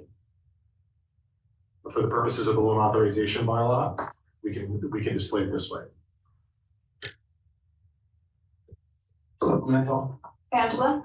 So through the chair, for the other 2, the west and the central, loan authorizations that we've gone to 3 readings on. My apologies, the one even previous, so it was the west for the Nakusp and Slocan transfer station.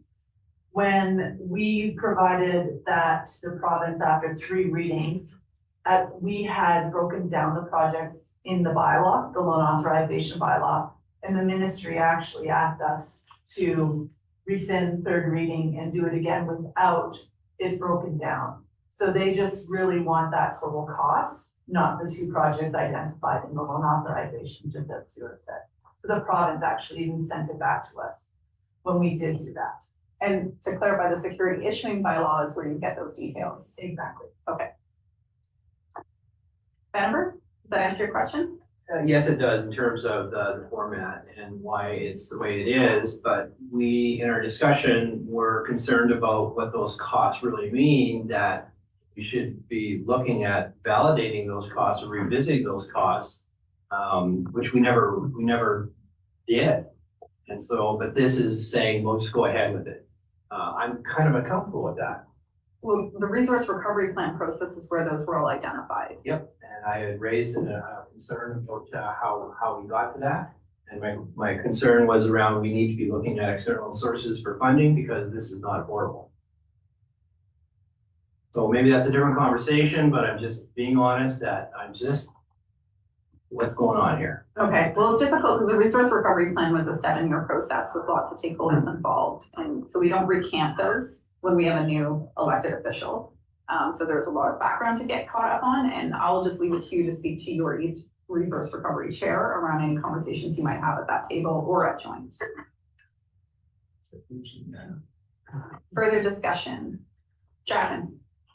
Will that not be clarified when we go to make the first draw? Because say big rec complex stuff, we had $15-20 million we could draw, but we're very specific. We're now ready to draw this for this, possible similar service. So when we make the draw, we will have much that we'll know why and what time we're going to pull the money, we give it to town. We're going to supplement it with revenues as we discussed the other day from tipping fee, right, discharge fees. That comes at that next stage, and we will need updated numbers for all of that, I agree, at that stage. Thank you. Further discussion on the motion. All those in favor? Opposed? Carried. Recorded, please. Recorded opposed? Yes. Okay. You got that, Ange? Bylaw 2974 West Waste Management Subregion. You would like to take that one, Paul? Yeah, I'll move the recommendation that the West Management Subregion Refuse Disposal Recycling Service, the Cuspin Spokane Transfer Station Security Issuing Bylaw number 2974 2024 be read first, second, and third time with content. Do a second. Thank you, Maine. Discussion? Yes, I think we discussed it with the previous bylaw. Thank you. I definitely learned when I looked at these two bylaws, why were they so different? And I figured security issuing is one, loan authorization is another. You don't pull on loan until you're ready for what you need based on your budget and where you may have pulled from others. So it was, Yeah. I learned some stuff. Yeah, and I believe staff explained that, Yeah. So we don't have to go through that explanation. Further discussion on this one. All those in favor? Opposed? Carried. And We'll move the second recommendation for adoption. thank you. Do we have a second? Thank you. All those in favor? Opposed? Carried. Okay, Regional Growth Management Planning Analysis Project. We have a motion. The report was pretty well done. I'll move the recommendation. I do have a question after that. I'm sorry, Jackman, what was that? I'll move the recommendation, but I'd like to ask the question later. Okay, so moved, seconded by Hannah Graff, and then we have Graham and Jackman. So thank you. So through the chair, in looking at this proposal, it is for $234,922 for 1,275 hours of work, which means it's $184.25 an hour. So my question to staff is, I guess in looking at this and seeing that this is all going to Vancouver and Alberta companies, I'm wondering if there was ever any approach for any local businesses to bid in this. That's my first question. Sangeeta, do you have the? So, through the chair, can you highlight what was asked? So the Regional Growth Management Analysis Project, where we're awarding the contract, the question is, were there local bidders on that project? It would have went to RFP, so did we? And it would have been posted to BC Bid, so it would have been open to anybody. across the province and across the country to bid on it. And did anybody locally bid on it? I don't think so. I mean, all of, Urban Systems, I believe, locally, their office, but they didn't have the capacity, or they informed us they didn't have the capacity to submit a bid, so they weren't actually on the list, as I recall. Okay, for the supplemental, did we consider doing this like in-house by hiring a couple of other GIS people, considering that we have such a large GIS department? Or such a large budget for GIS? Through the chair, the analysis that's required is more comprehensive than what GIS could do at the point. It would also involve planners working with the GIS staff, so it might as well be an internal project. And by going to a consultant using grant funding, we're taking some of that work away from our staff to do other things and work on other projects. Can I have another supplemental? Can I have supplemental would be like, there's gonna be a lot of staff time involved in this anyway, because these guys from Vancouver can possibly know like things about our communities, like they're gonna have to be getting in touch with staff to get all of this. Do we have any idea of how much staff time is gonna be involved in this? So through the chair, our bylaws and our GIS currently hold information about our zoning and OCPs. So that will be information that we can give to the consultant. And then our planners will be working, yes, one of the planners will be working with the consultant to help them interpret that information and provide them any additional details that they may need. But I don't anticipate it will take a lot of staff time. I recall in the report, Dan may have identified how much staff hours, but maybe not, but it won't be significant, like it's not a full FTE amount of work. Thank you. Jackman? Oh, sorry. On this one, I was looking back on the other one. This is big money, as indicated by Director Graham, and the scope is pretty big. But I came from it like Anna, the way she put it. Sort of talking about more complete communities. We brought thing, reducing sprawl. Well, good luck in our electoral areas, but pretty good topic. Focus on diversity of housing.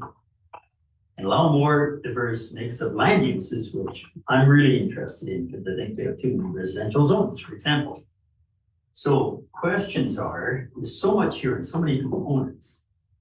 What are the interim reports going to look like? Are we going to get to see that this consultant over this 1,200 hours has kind of broadly pigeonholed these areas as being the more complete community hubs versus other ones who are not going to look at property? Even if property might say, wow, Perry might get shut down and we're stuck. We'd like to be a complete community. Are we going to get interim reports? How's it going to be chunked out? You may not have the answer today, but how are we going to see this roll out over whatever amount of time this takes? Because I assume, and then the other question, what is time in the contract? 6 months, 12 months? I want to see incremental sort of indicators where this is going as the $300,000 is spent. So through the chair, I don't recall the timeline, but it's based on the funders' requirement for when we report out on the project, and I believe it's still March, but I could be wrong and I would have to confirm that. As far as providing information, interim reports, yes, I believe that's built into the contract. Similar to the work we did with Macola, they would be required to come and present to the board. I'll have to look at the terms of the contract to give you more definite answers. If that's what the board would request, I can provide that after the meeting. I'd like to see that. You would like to see that? Okay. Can you add them to the list? Is that me? Yep. Okay. I struggle with this one, not because I don't think that, doing this analysis is helpful to understanding where we can focus servicing and where those opportunities are. But I struggle because 40 to 50% of our area is unzoned and has no servicing. And so if we're only providing the bylaws and what currently is in place as a land use regulation, that means we're missing a large chunk of the region where development is occurring, where there is homes being concentrated with no servicing and no mechanisms to provide things like, is this residential, is this industrial, is this business? So it's kind of my constant comment. I feel like we're going ahead on all these initiatives that are great in an urban setting, but in our rural setting where we have half of our region with no land use planning, no zoning, we're missing a big chunk of where there's actually serious issues. So what I would like to know is, if it's limited to providing bylaws and land use regulations, how are we then working with the consultants on all those areas that are not addressed through those? I can mention many times that the 24 unincorporated communities in Area D, one of them has zoning.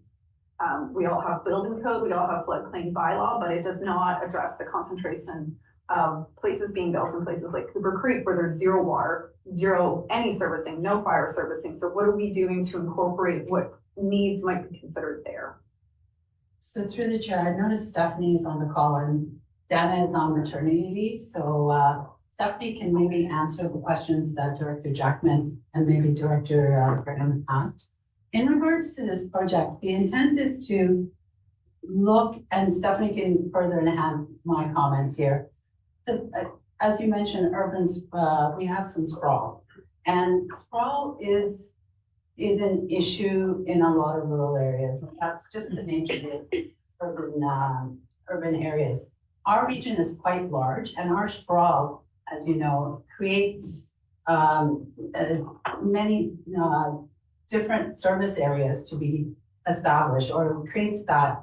Sorry, my train of thought here. Creates the impression that we have many communities out there that require unique services. And so I think what we want to do in this project is find out where our communities currently are in regards to servicing requirements, and then how we can further enhance those communities for servicing requirements, and then look at other areas that are growing. Sorry, I'm turning red. I'm trying to figure out what I'm saying. And look at other, but I have my train of thought back. And look at other areas where we see growth happening and continue to work on informing the board on future servicing and growth potential in those areas. So this isn't just limited to urban areas or adjacent to urban areas. It's looking at our rural areas as well. And you mentioned Cooper Creek. I mean, the population there is low. Maybe the servicing that the regional district provides there are minimal beyond what we already do.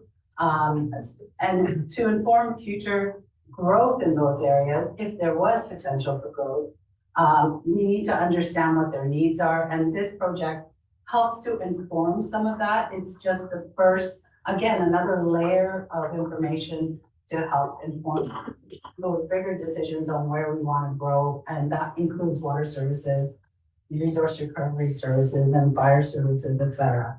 So I'll let Stephanie explain that a little bit more, if she can answer the questions that were posed by the other. Okay, and I just want to articulate my question because it wasn't answered. And that is, if we are only providing the bylaws and the land use regulations in place, we are not going to capture the local context data that is not captured by us because we have no regulations in place. So I'm wanting to know, how is the consultant going to know what Cooper Creek might need, because there's no land use regulations. There's nothing that would trigger them in a bylaw being even considered, as well as the other 23 communities in Area D. So that's my question. How are they going to get that data? Can you add a page to the list? And I'll ask Stephanie, yes, please go ahead. Thank you, Chair Watson. I've been writing down all of the board's comments, and I don't necessarily have an answer for you at this meeting as to how we are going to capture that in this project, but that's great information for me to bring back to the future potential consulting team that would work on this project. One of the reasons why the contract award reviewing group chose Licker Geospatial Consulting was their experience in doing this type of work. And some of our directors may recall the workshop that we had, the planning workshop back in January, February of this year, And we had members of the Cowichan Valley Regional District present, and Liquor Geospatial Consulting assisted with their regional growth analysis. So they have a very niche expertise in this field, and we can put that question to them. I just wanted to respond to Director Jackman as well about the interim reporting. The consulting team, should the regional board award the contract to Liquor Geospatial, will be coming forward with a communications and engagement plan, so we can help build that in to the reporting, including when we come back and share interim reports with the regional board, and also the piece Director Watson, Chair Watson, about how to incorporate that 40 to 50% of the rural land area that doesn't have land use regulations, and how would this project speak to those areas. So well noted here by planning. Thank you, Stephanie. I appreciate that. Yeah, my concern with the Cowichan example is they have wall-to-wall land use regulations. So I'm just really trying to identify all those areas that fall outside the box that are waiting for land use regulations and have been for over 6 years. Vandenberg, did you have a page on there? Thank you, through the chair. So one of the things that I think there's a missed opportunity here, particularly in the section 1, the executive summary, is that the growth management plan is an important piece of informing local government in alignment with their OCPs, their policies and procedures. That's not talked about in here. That's the reason, one of the reasons. So my question is, why are we doing this? And that ought to have been reflected in the report. If this was a proper business case, the other things that would come out on it is the potential outcomes, addressing what is it we're trying to achieve and what are the outcomes we're going to measure from this investment into this growth plan. And it would have addressed Chair Watson's concern as well. It should have about what does this how will this information reflect on non-owned properties. That again is not reflected in this report. So I just want to say that the report is the intent of a regional growth plan is important because of its need to inform OCP policies and procedures, but it's not reflected in this report. It's not transparent enough for the public to understand why this investment is important and what we intend the outcomes to do and how it's going to inform our decision making in the future. So an opportunity is lost here, because we're not following a business case format. Can you add Len to the list? Sangeeta or Stephanie, do you want to respond to that? Thank you. Through Chair Watson, I guess when I'm looking at this project and the intent is to identify areas for targeted growth, working with 7 out of 9 of our regional member municipalities. This is sort of the first step that would inform those higher level planning documents like an official community plan. So I believe that this work is valuable work that needs to be done so that we understand where we can grow within our region, and that would in future form either new official community plans, update existing official community plans, but this is the key technical analysis that would be required so we could make those changes in either existing community plans or create new community plans for particular areas. So that's my comment. Thank you.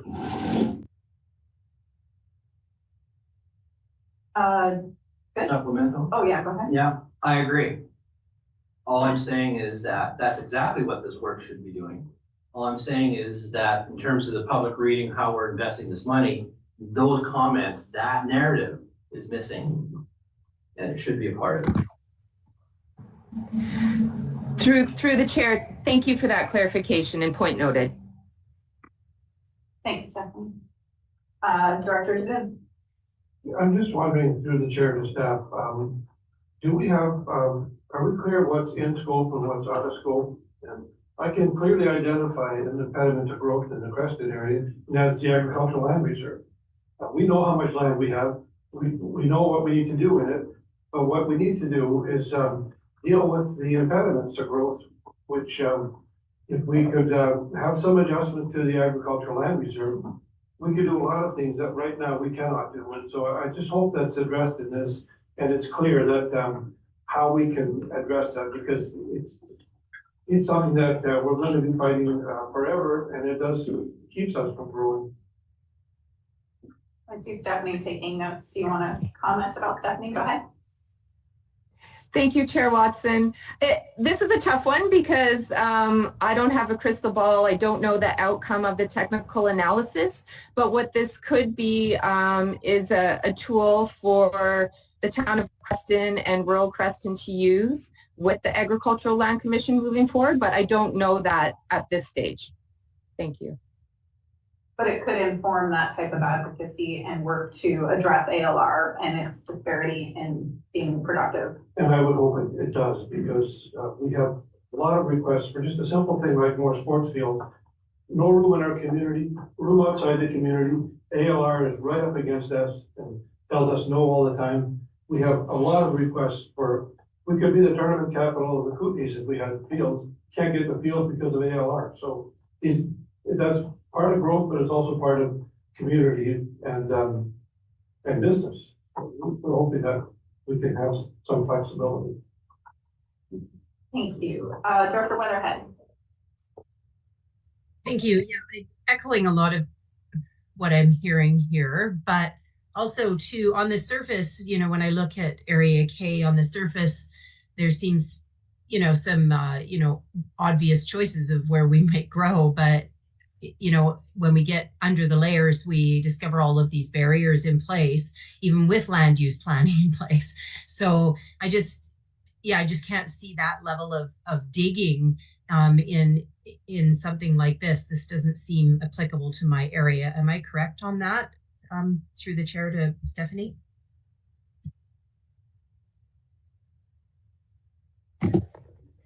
Thank you. Through the chair, Director Weatherhead, perhaps maybe you could help clarify with more, I guess, specific parameters that you're thinking this particular project might not be valuable for Area K. Just a little more clarification on your inquiry.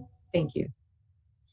Thank you. Yeah, I can see defined Area K, you know, surrounding the village of Nakusp is maybe fitting. When I look down at my southern region, I've got barriers such as floodplain, then I've got water service, then I've got water services that cannot be added onto, then I've got sewage system that cannot be added onto because of BC Hydro.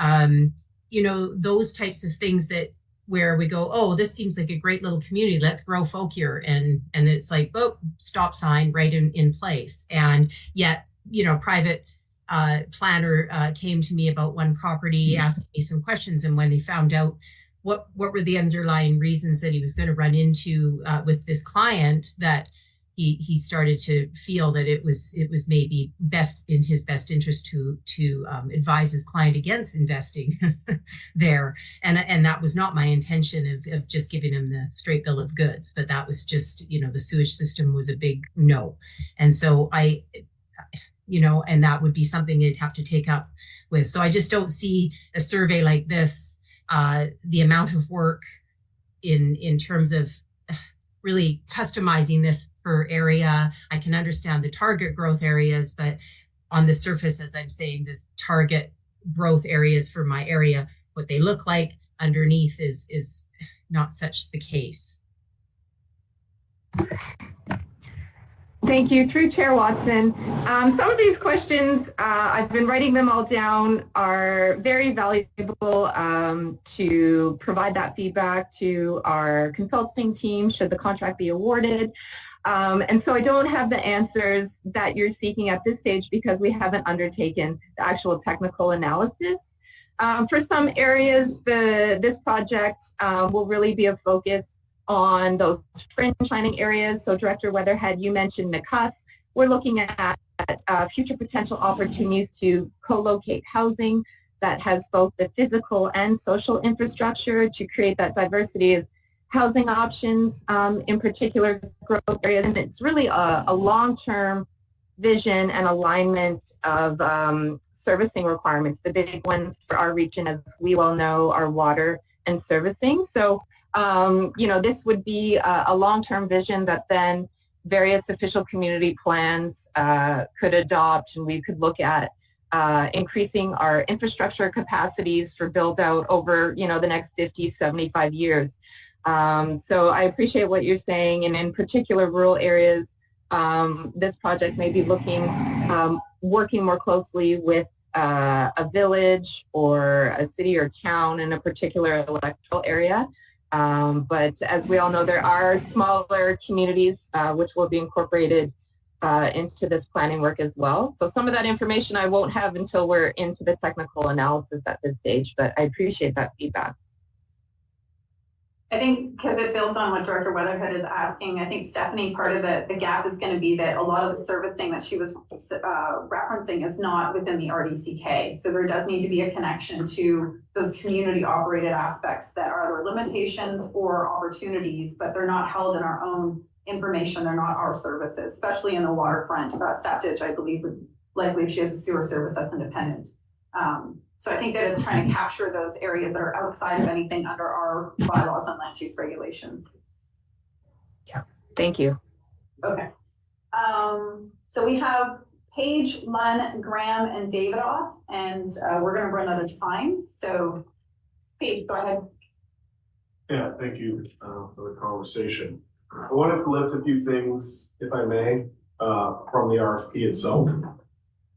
So the RFP we put out that this proponent has put in for is that we're going to prepare and understand the community goals and meet with all the community partners and establish their vision and goals and relevant work that they are looking to do.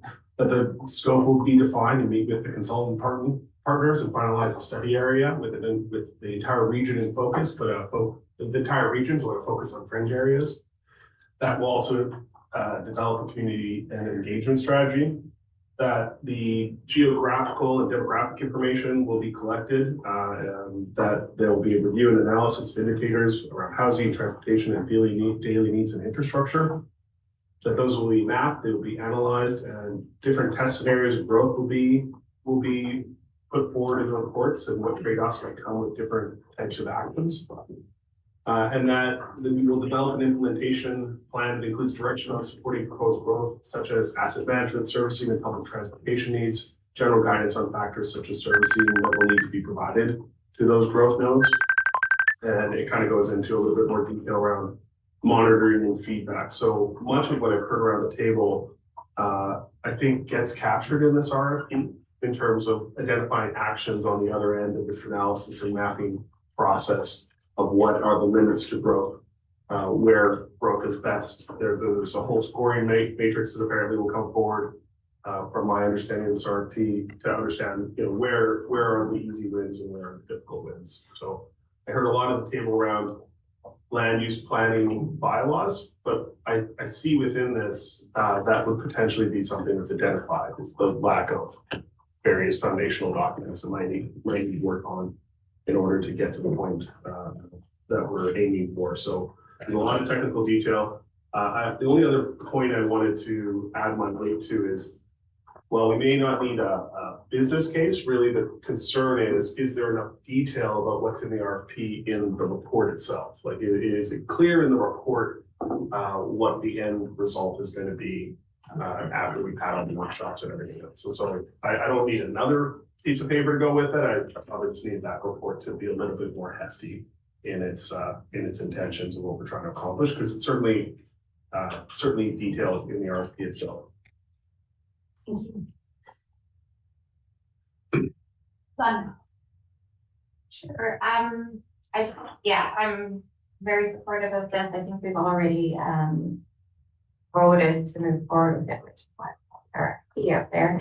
A couple of comments surrounding the rural areas without land use planning and zoning. I see this as an opportunity to do some planning. So rural directors understand their areas most, so that if there are potential opportunities for growth, it could be flagged with the limitations outlines. And then I just had a quick question. How many rural areas are like willing and wanting to do their land use planning and zoning, and just is like, are there actual rural areas out there? that are wanting that and are still being funded down the line. Because I see that as our regional district, that work should be prioritized in some point. I can speak for Area D that I've been waiting for about 6 years. And it'll come, we have a planning workshop or a planning referral that was referred through rural affairs that we have yet to complete. But there's definitely, I believe, 3 rural areas that have motions and a work plan to develop land use planning regulations.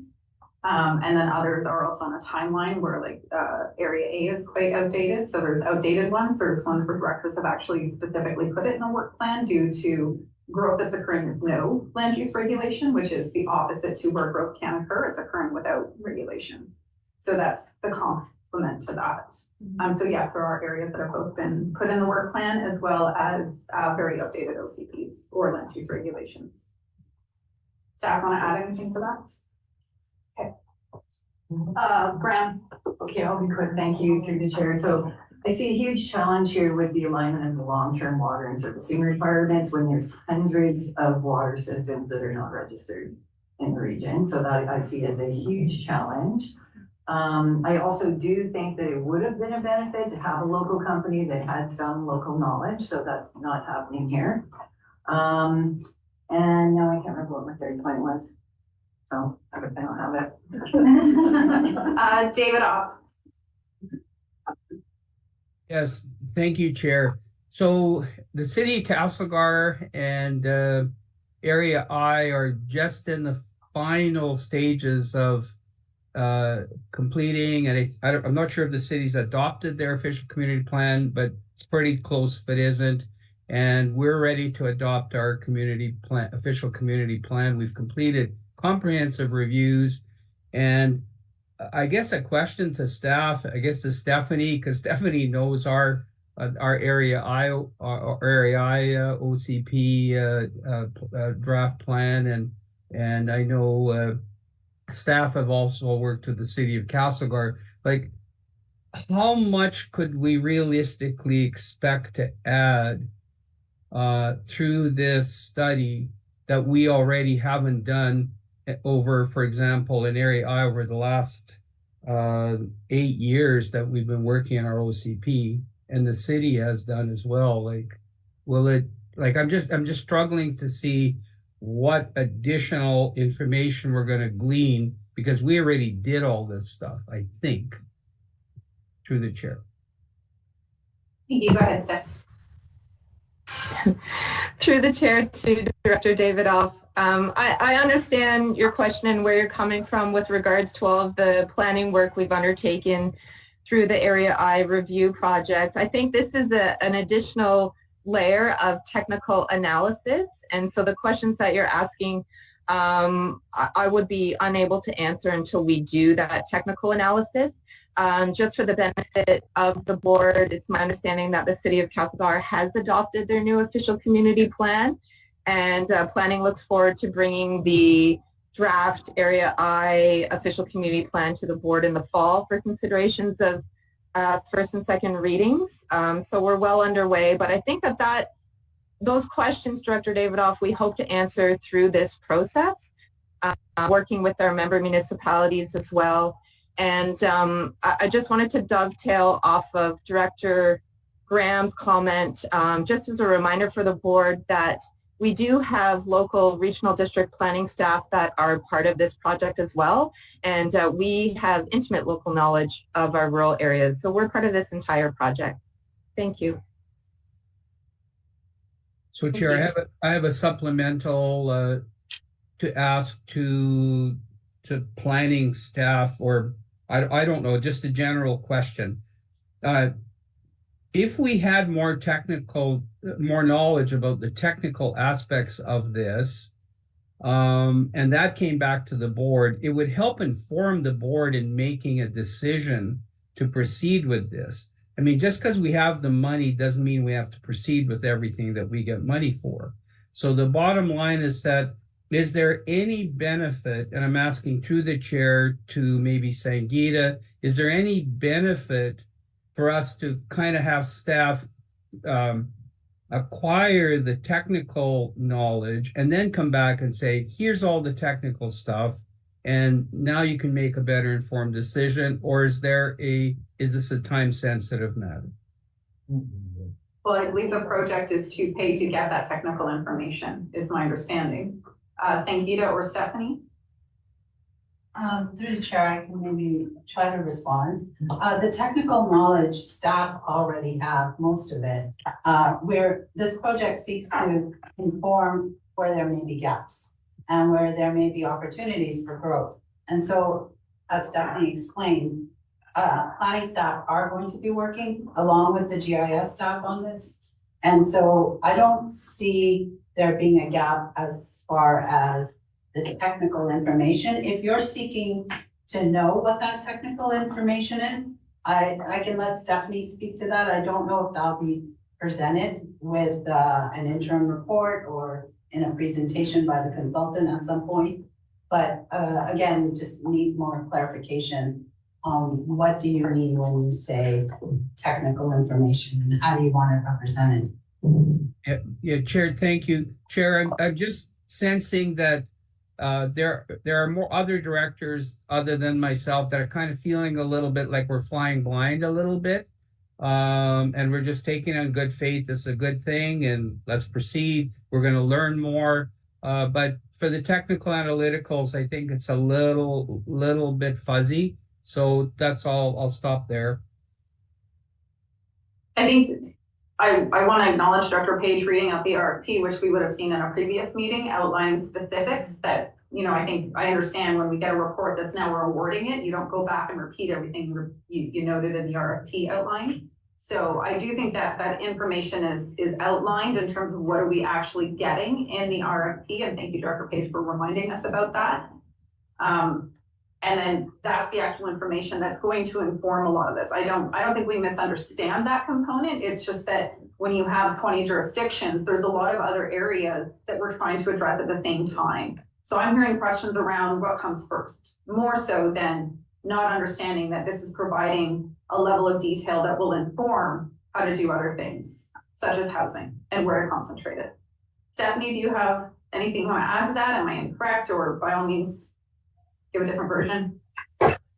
Thank you, Chair Watson. Really, actually dovetailing off your comments, I think, my parting comment from planning, if I may, is that this is really a holistic growth management planning exercise, and it's something that our region hasn't undertaken before. So maybe that's why there's so many questions around the board table. Thank you. Thank you. Okay, we need to move along. Is there a motion on the floor? Yes, there's a motion on the floor. I'm ready to take a vote. Move, that we vote. There's no other speakers on the list, so all those in favor. Anybody opposed? Recorded opposed, Graham. Thank you. Okay, the next item, 8.1.2, this was an external grant provided to the West Kootenay Coalition, Cycling Coalition. They will present in September. So if you have questions on the work they did, you can ask them at that time. We're not actually discussing this item at this time. 8.1.3, Local Government Climate Action Program. Again, received for our information. We're not looking for a decision at this meeting, but go ahead, Stuart. If I could, through the chair, in reading this report, there's other information that you'd like to have in order to consider your decision in September. Please let staff know we can update the report. Okay. But the discussion on the report itself will be held in September. This is just giving us a month to digest. That's right. Okay. Graham? Can I just ask a question? And this is maybe, sorry, through the chair, just because even with this report, I'm finding it hard to understand details. And I think this is all funneled through A108 to S100, which is very confusing for me and I'm sure others to follow. And there's a lot of money here. So I'm wondering, I guess this is just a question, maybe not appropriate right now, but was there ever or would there ever be a separate allocation account considered to manage climate action for the regional district for the purposes of transparency? But through the chair, we manage it through its own reserve. So every in and out is managed through that reserve account in S100. It's a regional district reserve. It doesn't belong to development and community sustainability. That's where a number of the projects are. So that's why there's funds that go to A108 to support projects in there. But the reserve is held in S100 because it's a regional district amount. The entire board has the opportunity to determine where those funds go. So that reserve is held in S100, and we do have that reserve. Each one of our reserves is tracked with the ins and outs, and we can reconcile those funds. But it's noted, and maybe we put in some sort of a schedule in the report to show what's been spent, over the last couple of years. That's something, does that work, Director Graham, to include a schedule that outlines where that is listed? Yeah, that would be helpful. What account code is this one? Through the chair, depends what it's being spent on, but it would come transfer from other service. It would come in to A108 as a revenue, transfer from other service, because it would be transferred from general administration.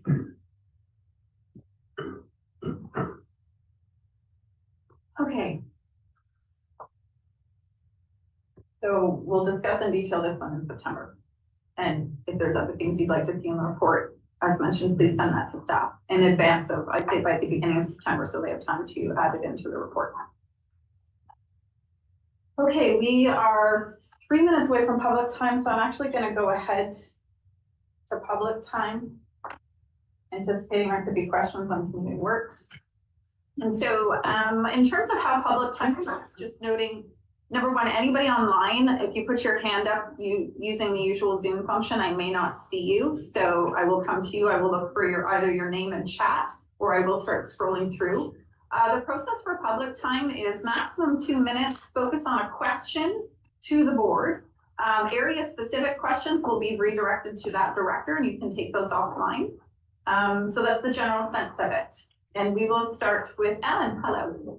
Hello, I'm Ellen Chambers from Area H, and this is the second time I have experienced an evacuation order.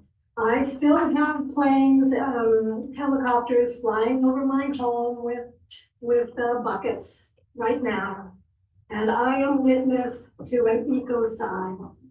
The forest of the Slocan Valley, all the way from Winlaw now up to Denver, is dead.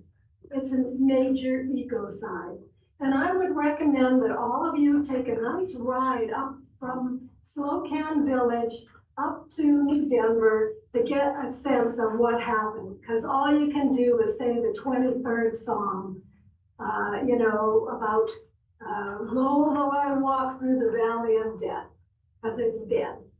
And that's the forest is our economy. That's it for our tourism. And also the people in New Denver are now saying, okay, that's the end of our property value too, because there won't be any more tourism. When you see what has happened in my valley, it is unbelievable. It's just an ecocide. And there's a lot of reasons why it happened. We didn't have initial attack. We had a couple of public meetings. We had people stand up and say, former firefighters told us no best practices were done in this fire on the Ponderosa. It's just criminal what we have just witnessed. And I can just cry over what I'm seeing. I would like you to go up past Enterprise Creek and have a look. It's hell. You will not find any wolverines up in that valley anymore, for sure. And not only that, the next time a huge, and it will come, one of those atmospheric rivers will hit that watershed, that mountain will come down. I don't know when, but it's going to come down. It's dead. And then we had all of this gaslighting from BC Wildfire Service telling us, oh, it's too hard to send in water bombers. It's too rugged. And oh, guess what? A few years ago, they had the water bombers on Mulvey Creek to put it out right away. And then also do you have a question for us? We do have a list of people. You know something? I pay your wages. I do. I'm just asking if you have a question. I do have questions, and I think all of you need to know that I sent all of you an email this morning with some research that you might want to use in the future to protect us, because we haven't been protected. That's for sure. BC Wildfire Service failed us. So did the provincial government, the Ministry of Forests, this other organization called the Canadian Interagency FF Firefighters Center. They've all failed us. We have a dead area right now, right in the middle of the Kootenays. It's dead. It will not revive for decades and more decades. And then we have the other issue of climate change. How ridiculous is it? All of the carbon dioxide, we're supposed to change our lifestyles over carbon emissions. What do you think happened when you burn a forest down? The tons and tons of carbon. It's unbelievable. We have other people we have to get to, Ellen. Okay, well, you can get to them too. Maybe you could stay a couple more minutes since we have a dead part of our valley now and listen to what I have to say to you. Because it's terrible what has just happened in our valley. And not only that, the RDCK has responsibility in what just happened as well. I was in here before and all of you may remember, I asked you many, many months ago to get ready for this fire season. And I asked you to get local people trained. It seems to me very odd that you can create programs for a garbage program that nobody wanted or no one needs. And yet you cannot get together a program that people need and want, that we want to protect our forests. And we wanted you to do that. Lots of people, and I sent you emails, all of you, asking you to do that, and you didn't do it. And therefore, I claim that the RDCK has it's gross negligence. Your behavior in this last little while is gross negligence. And okay, now here's my question, and it's not a joke. Knock, knock. Is anybody home? Thank you, Ellen. I'm very sorry for your experience. Tom. Yeah, well, peace on earth, folks. I came here to ask a question about the transit situation in the Kootenays, why our local politicians, MLAs, regional districts has allowed the Greyhound to go away. I've been traveling internationally. It costs me more to go from here to Calgary than it does from Calgary to South America. There's one bus a week that goes. How do we resolve this problem? Why aren't our politicians sticking up for us? You ask us not to drive, you ask us to use transit, but there's no transit. God bless Mountain Man Mike for having it, but it's once a week. And so the question is, how do we get proper transit here since, I understand we don't have a population here, and so therefore federal politicians don't care about us. How do I get from here to Calgary to catch an international flight or to Vancouver less than it costs me to go halfway around the world? Now, Mountain Man Mike is servicing 1 day a week to Vancouver, 1 day a week to Calgary, and then the bus broke down. He doesn't have another bus, so I've got an international flight to catch. I'm going to miss it. Do you understand what I'm trying to say? Like, why are we so underserviced, and then we have I'm going to use the word gaslighting, don't drive, use transit when there's no transit. Thank you. We can let you know that we've advocated to the federal government quite consistently. We also provided letters of support to Mountain Man Mike when he was putting his application in to indicate that as a region, we very much want to see federal transportation reinstated. Yeah, because we're coming back from Vancouver, but it's like his bus breaks down, right? It's like getting up the hill. I like the guy. He's a neighbor of the capital, right? Yeah. And he's being subsidized, but really, let's get serious. Don't tell us not to use transit when there's no transit. I could be, in Peru and get a bus to the next city every hour. Here, no can do. We've definitely advocated. Don't tell us to use transit when there's no transit. Okay. Please, thanks, guys. Thanks, Tom.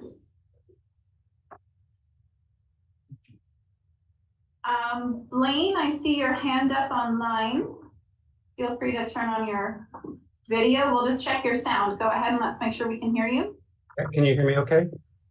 Yes, we can hear you. Go ahead, welcome. Hi, I'd like to apologize for not being there in person. I'm speaking to you from my home just north of Enterprise Creek, where I'm working on putting out hotspots from the fire in my yard, restoring power and removing still and frozen freezers. I wish I was here to give you a report about the immense community support that I witnessed on the site slocanhelps.org that I set up during the middle of this event.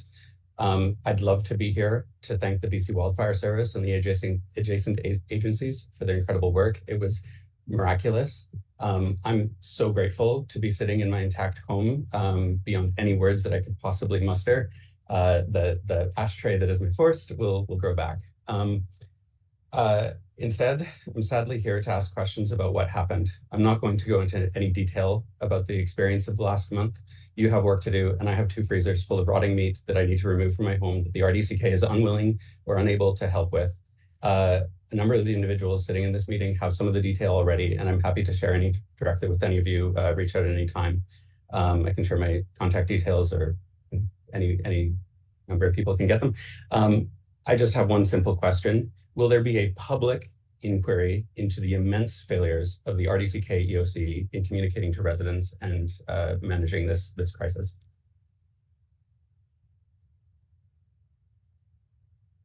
At this time, no, that's not planned. Okay, are you going to change that plan? Because a private debrief is not going to cut it. I'm sorry. Oh, Dan, yes, sorry. Go ahead, Dan. Through the chair, hi Blaine, this is Dan Segang. So I was the EOC director for a time, and the board doesn't know this yet because this is just unfolding, but we're going to be applying to emergency management and climate readiness for the maximum amount of $15,000 that we can get for an after action report that is going to bring stakeholders together, which I hope also speaks to your concerns with BC Wildfire Service. We're very conscious that things fell through the cracks at this time. We want to learn from it. It's from this tragic event.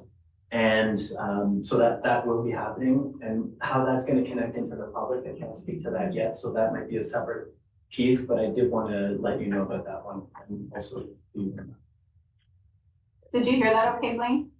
Yeah, I caught most of that. I'm just going to reiterate that I'm not sure how this is going to connect to the public is not very reassuring, especially after the last month. I don't know what else to say. I'm kind of disappointed by that answer, to be frank.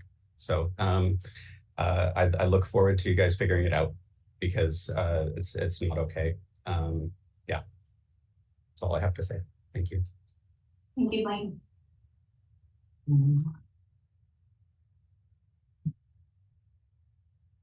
Yeah. Can we just speak to that? We do have a waiving of tipping fees for the rotting meat at the transfer stations. Dan? If you want, the RDCK, the EOC doesn't have accurate information on the situation. The people that we've spoken to at the EOC to do with freezers have given us incorrect information, and the transfer stations have given us different information. The guy that was coming around collecting came by. He couldn't get down our road because BC Hydro was working on the road. He's a volunteer as far as I know, and he wasn't able to get down. The next collection is on Tuesday, and we have rotting meat in our freezers. There are so many details, I can't get into it, but the information that's been published on the freezers is like, this is the tip of the iceberg, and I'm so angry. I'm sorry. I'm just. Okay, thanks, Dan. I don't see any other hands online. I'm just going through all the videos. Okay. Okay then. Okay, we're gonna reconvene our meeting then. And we're gonna keep going because we are close to the end. So we're not gonna take a lunch break at this time. The goal is to hopefully be completed by 1, and then we can get to all the other work that needs to occur.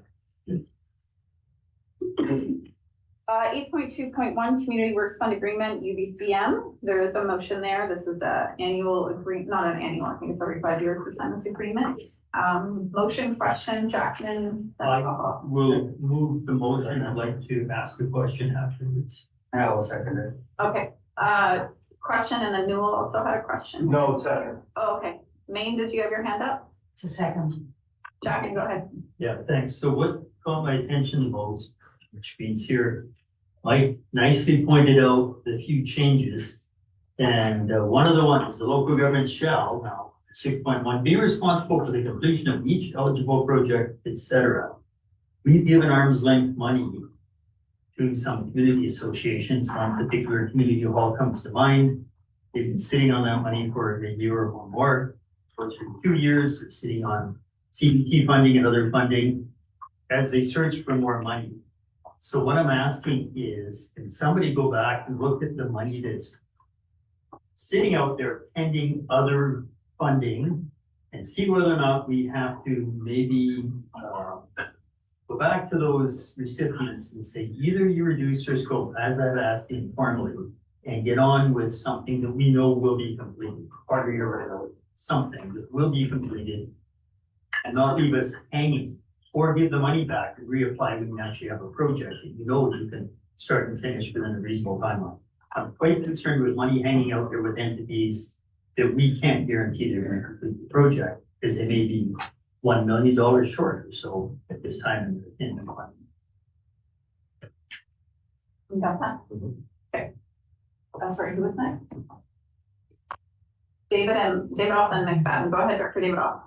Yes, I have a question to the chair, to, I guess, the steward, our CAO. Am I reading the new rules correctly that starting in 2025, we can use community works funds to buy a fire truck?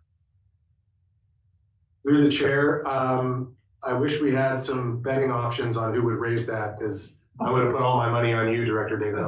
But yes, you're absolutely correct. Okay, a supplemental. Yes, go ahead. Is there a way of us actually paying off a loan starting in 2025 to help taxation, to reduce taxation for our constituents? Not just a new purchase, but if we haven't, we just went to referendum, we just borrowed money, can we pay it off using Area I Community Works funds? And that'll be a tax reduction to our constituents and will remove some of the burden that they're facing. Through the chair, I don't believe that would be the case, because much like a project with Community Works, you can't retroactively apply it to something you've already done. So my assumption would be that would be considered the same thing. We can confirm though. Yeah, then we should sell our fire truck and get a new one.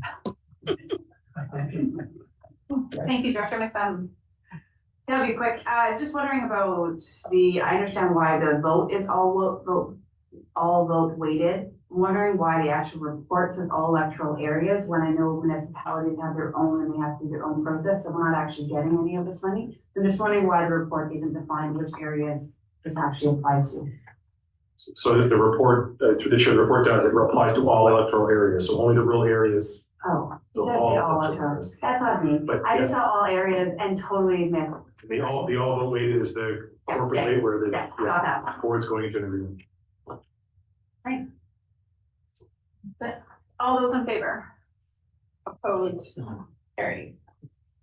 For information on reports. Touch the mic with questions. Seeing none here now. Financial services grant Kootenai Family Place. This was just missed in our June general allocation. McFadden. Thank you. Second paragraph discussion. Sorry, what is this? There's no attachment. So I don't. It would have been one of the financial service grants that would have been named in the budget that we would approve in June, but it was missed. Thank you. All those in favor? Opposed?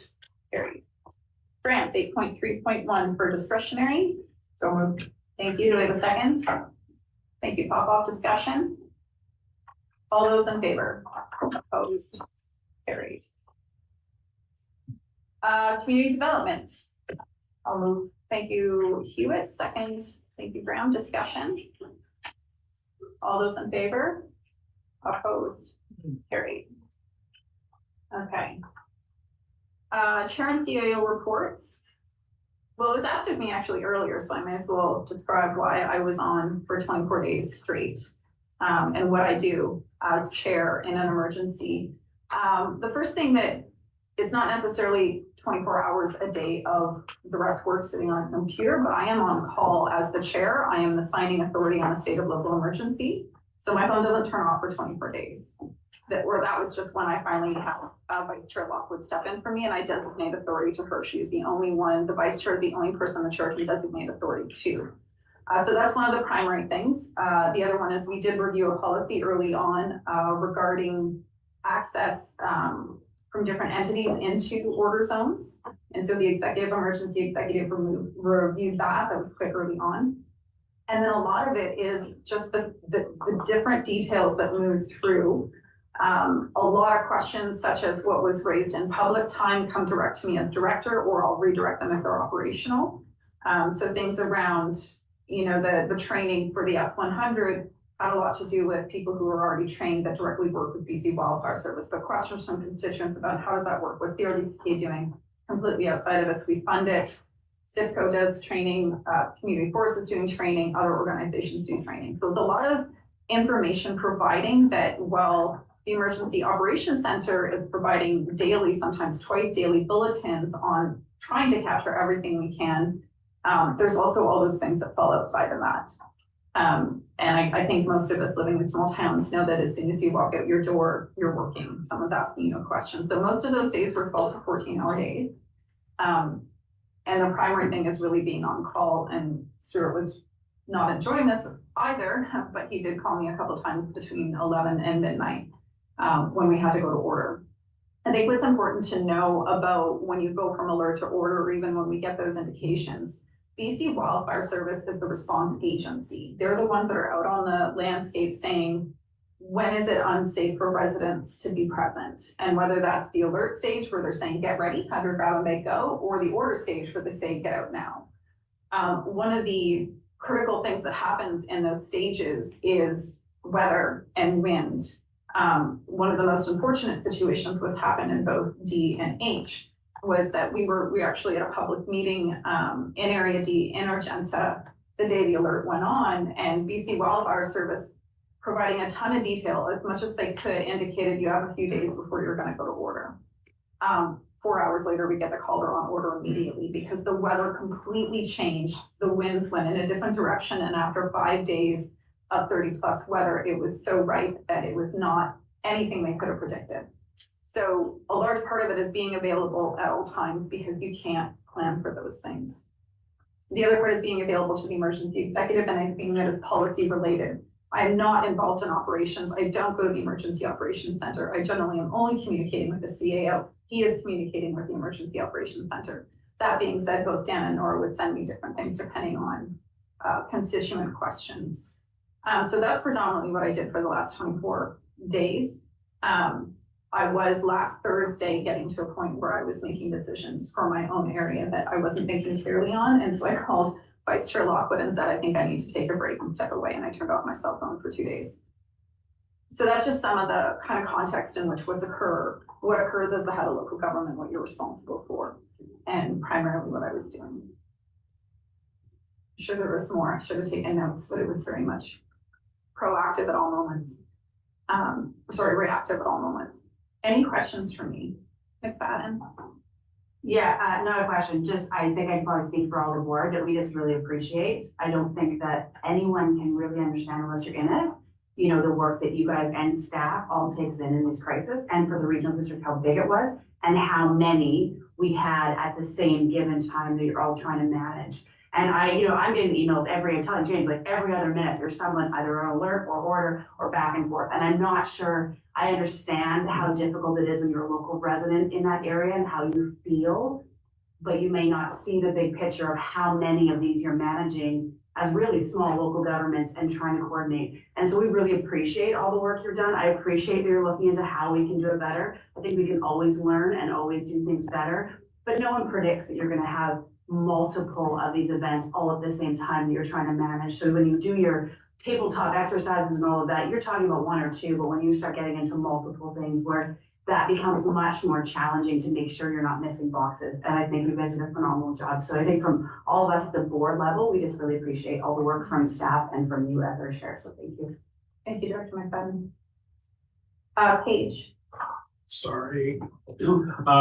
Echoing my colleagues' comments for gratitude for all the hard work.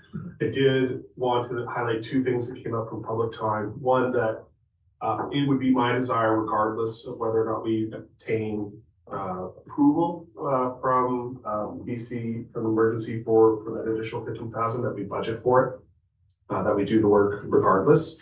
And as much as our predilection in the past would have been not to plan for multiple wildfire events, I think it's obvious to staff and to leadership that this is a new normal, and this normal will continue to hit us all at once, these comorbidities.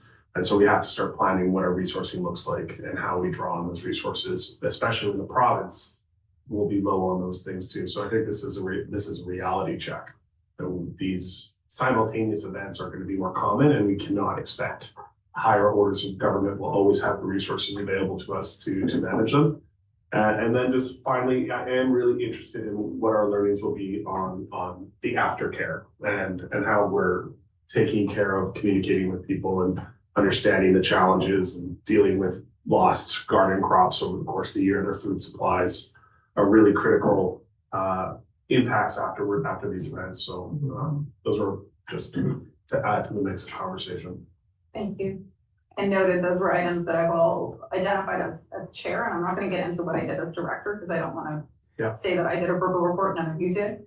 But there's definitely a lot to learn from an event we've never had an experience with in terms of the volume and how it was responded. I think the biggest complexity that we're going to need support on is the fact that we are mediums for communication that is not within our control, nor is it our information.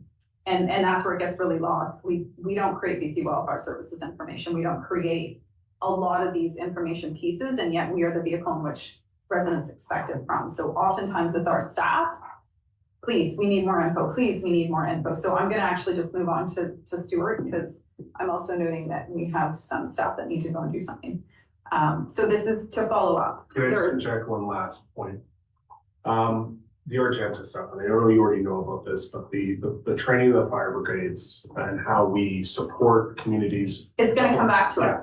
Okay, I'm actually presenting at UBCM about it. Oh, I'm sorry, whole other concept. I did not tell you. So 2 days before the fire started, I was appointed to the EDMA UBCM working group. And those meetings have been weekly. And so that was also occurring at the same time, which was great timing, given I could give a lot of context to an emergency right now. And there's so much work to do on EDMA, but they've asked me to present at UBCM. I'm going to solely focus, not solely, but predominantly focus on how did that work in Argenta? Where is that? And there are lessons the province is already taking from it. There's also a lot that in that committee work that is being raised that is rural areas are never well understood. I don't care what level you sit at a province. The good news about it is that my elected official colleagues that are from regional districts are more than grateful that we're all sitting in the same room having the same conversation, because so much of what we're raising as our understanding from a regional district is being echoed by them. And we're at least able to elevate how much we fall outside of boxes and how much we're trying to fill in gaps, such as, S1 training on group level would never occur in Vancouver. It wouldn't occur in Whistler. So there's these gaps where we absolutely have to identify them. So my notes are extensive, and I didn't want to get to all of them now, but it's absolutely a highlight, and we already know it's changing the way things will work in the future. I know Ange. Ange has to go. So I'll talk slowly. You want to go quickly then? Yes, please. Through the chair, IT Blueprint, in June, the board approved the 3-year extension on the service and maintenance for our servers. That's what that is. Pretty much related to almost 80% of that payment is related to those items. The other one is another subscription that we've got. EOC activation, yeah. So tomorrow will be day 30 in a row. We've got 40 people at least who have moved through that EOC over the past month. And just to give you some idea of the pressure that we put on our staff, of those 40 people that are in the RD, 4 of them have something in their job description about supporting the EOC. Nobody else does. After they get here, they get into their role, they get into their job, we ask them if they want to come help out in the EOC and work till 2, 3, 4 in the morning, supporting the Argenta Johnson's Landing orders and making sure that everybody on the ground is safe going door to door, keeping in contact with them, making sure that's closed off before they go home. So it's been actually amazing this year. They've got a well-oiled machine in there. Dan and Nora have been in the EOC director chair for the majority of the time, and they've just been rocking it. They've got a great system where they spell each other off so they can get some rest. But it's something where, you know, having 1 or 2 more resources in there, I think would make that even sweeter. But they did a great job this year with staffing that. Everybody who's come in through all the different sections has been amazing. Just a fantastic group. I totally agree with the debrief and the work. I appreciate what Director said about finding that anyway. I think one of the biggest problems I saw is the lack of communication around who's responsible for what information. We are very much a vehicle for getting everybody's information out there. If they don't provide it to us, or they're late providing to us, then unfortunately we end up looking bad on that because we're not getting that info out there. And I think that's something we need to improve greatly. You know, the information that we have as an EOC is really around ESS and then recovery. Everything else we get during that response phase is coming from BC Wildfire. It's coming from the province. And it's not something that we're not creating that information. It's not our information. So we're playing the waiting game a lot of time when it comes to stuff like that. And I know that this year, in speaking with Dan already, there's some times where there was some frustrations where we do have to go back and take a look at what happened and make sure that we're prepared for all that to happen over the course of 48 hours. Right? They had 1,700 lightning strikes, I think, in our area on July 17. And then we had even more in the next lightning storm. I think it was 2,800, which kind of scared everybody. But I think Dan still got his hair. It's amazing. Just the angle.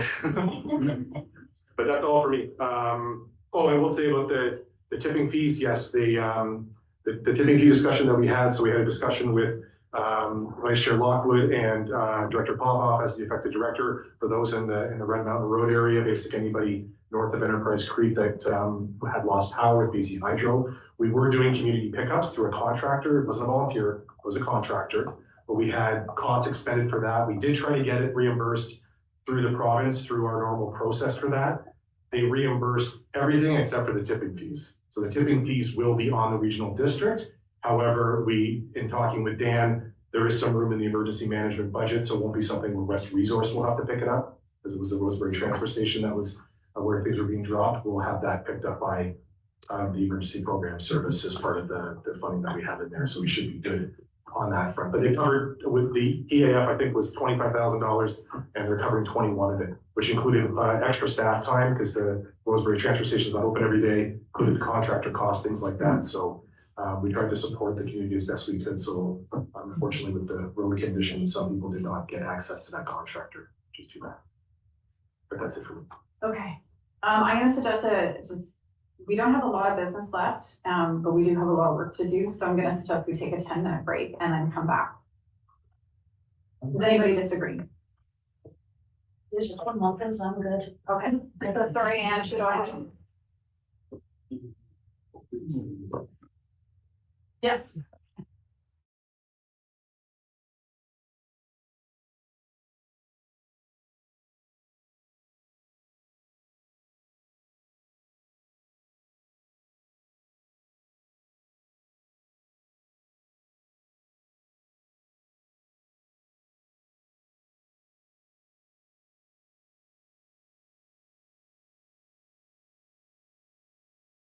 Okay, we're unmuted. We are.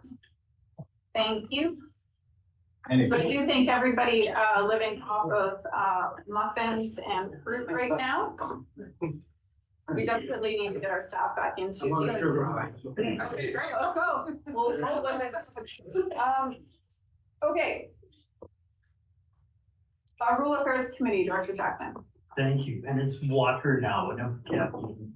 Yeah. So we have 7 items arising from Rural Affairs Committee yesterday morning. As always, the committee has been delegated authority through the board to receive delegations to speak to either their applications or to issues of non-compliance. We did have one landowner, Robert Plico, who was present to answer questions for the committee yesterday. Also actually happened to be present this morning because he had related items similar to on today's agenda. So 7 items, 4 will do individually, 3 the last 3 is a block. First item is all vote. Item arising from item 7.1 on the agenda, cancel the building bylaw contravention for Arnold and Irvine.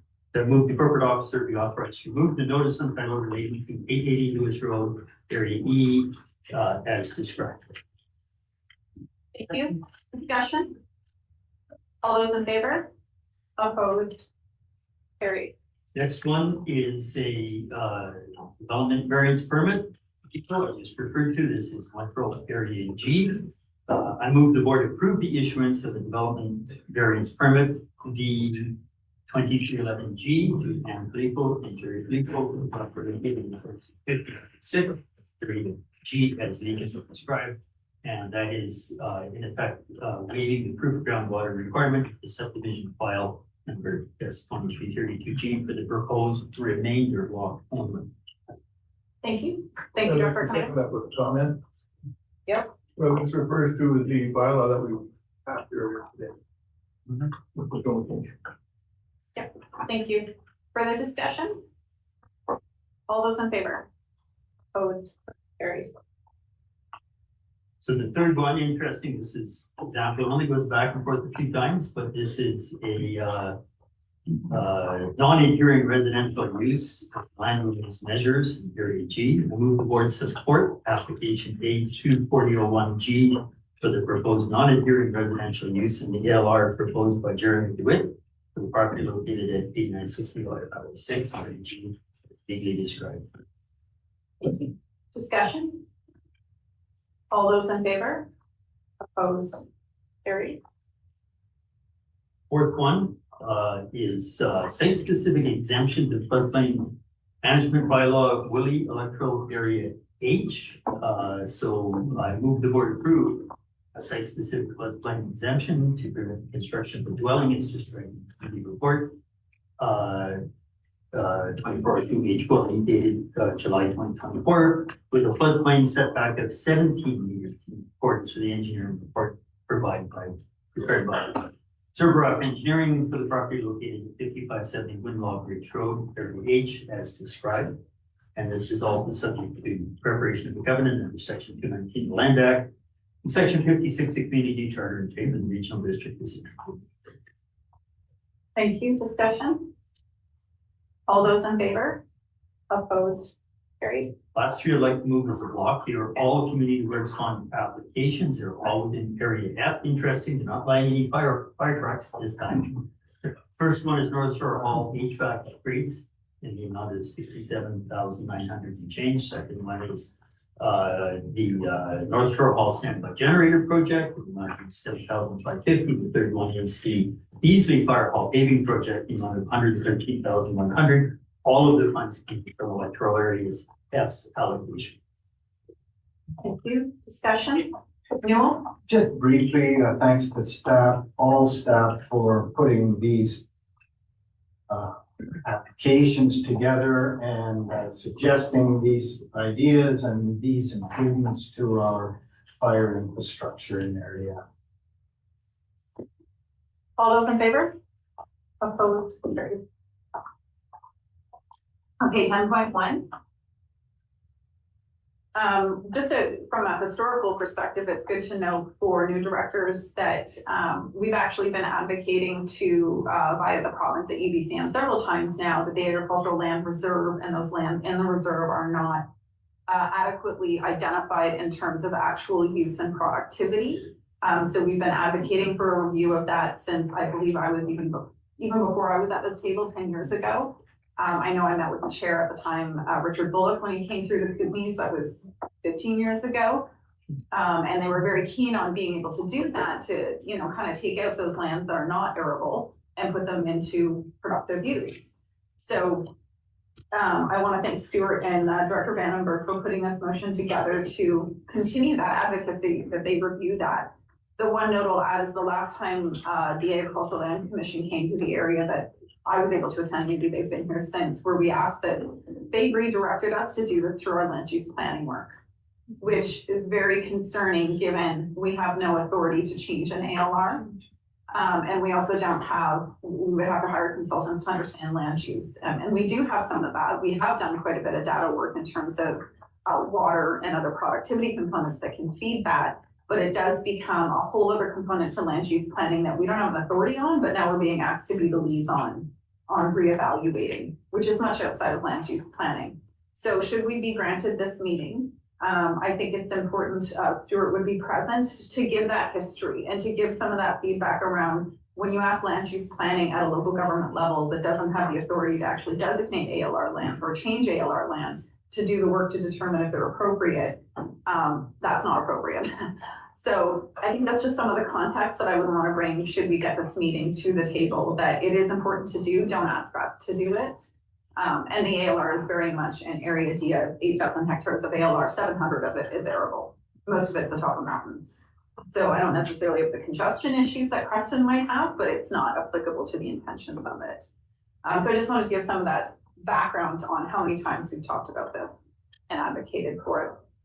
I do see David off on the list, but I'll just go to Vandenberg as this is your motion.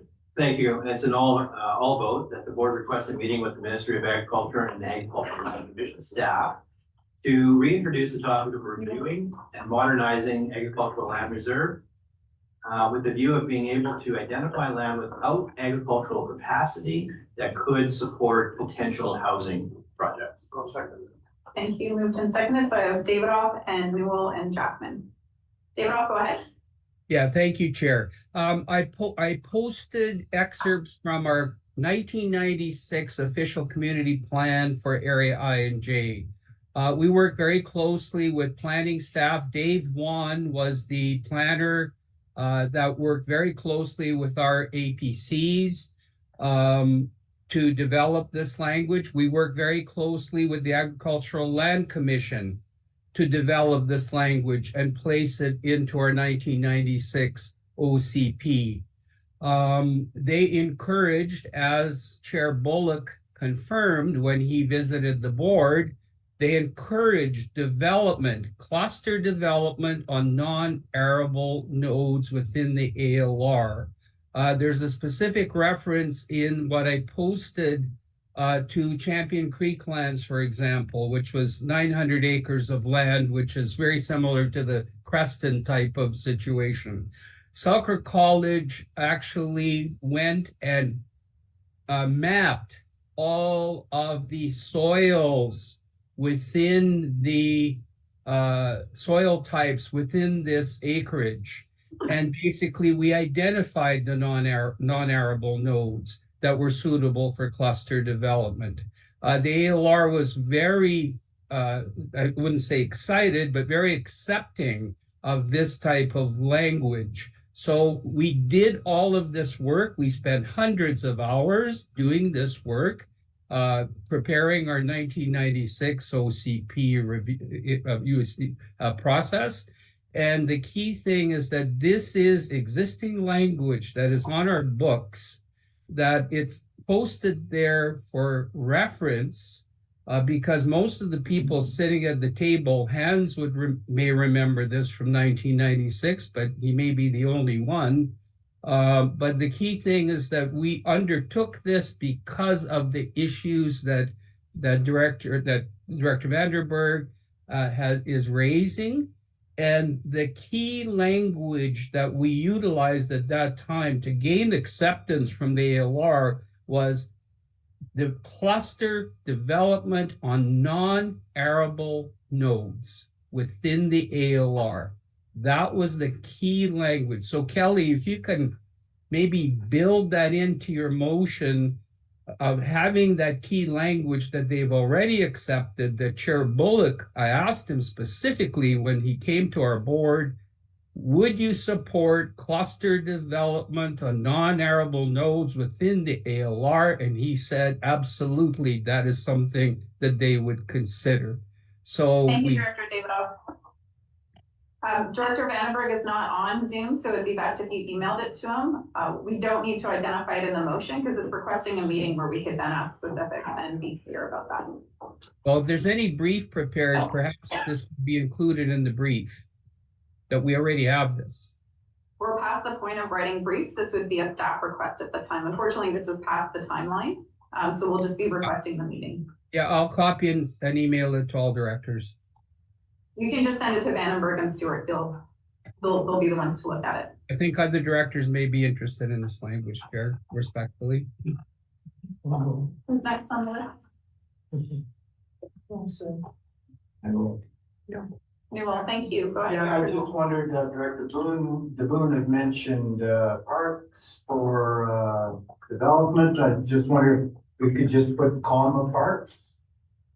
I wouldn't change the Or is that motion. The mine? motion is to talk about ALR and where it's not working. So it captures all of those things. I think when we Okay, get to the just meeting. refer to housing and Yeah. the parks, but anyway.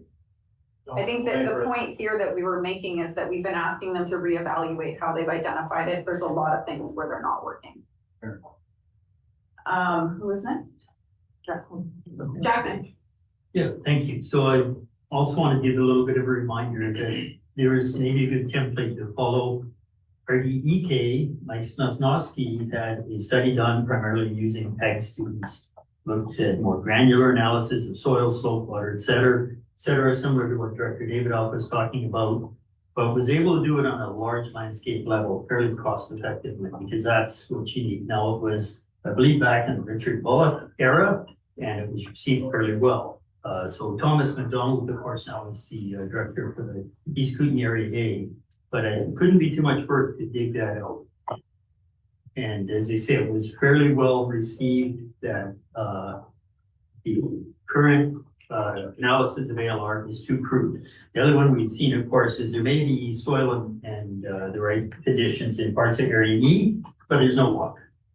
So, I mean, we also have all that historical granular information. But I would go to East Kootenay because I think they're able to do a large landscape analysis without too much money. We'd maybe use Selkirk College as a service provider. Okay. Director Page, go ahead. You might have mentioned it, but I believe our timelines are all passed. For staff or ministry requests, this is just. Through the chair, staff meetings are due the 21st of August. Yeah, okay. 21st, thanks. And it's, given that we're going into campaign season, getting a minister meeting might, we have submitted those are always done in June. We might actually be more productive speaking to staff anyways. Yep. Okay, is that it? Here.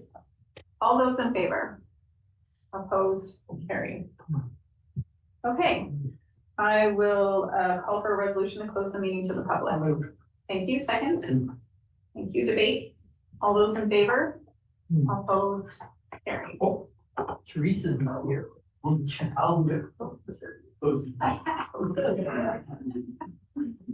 So everybody online, anyone who is a member of the public, if you can, please log off now.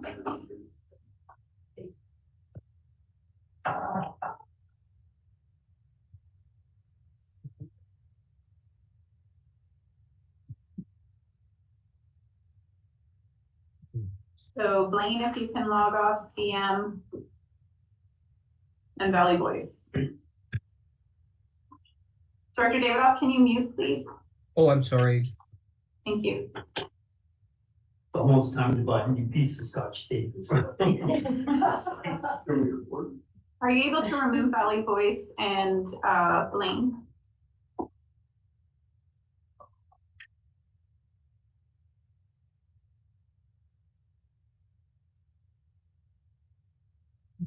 Looking here.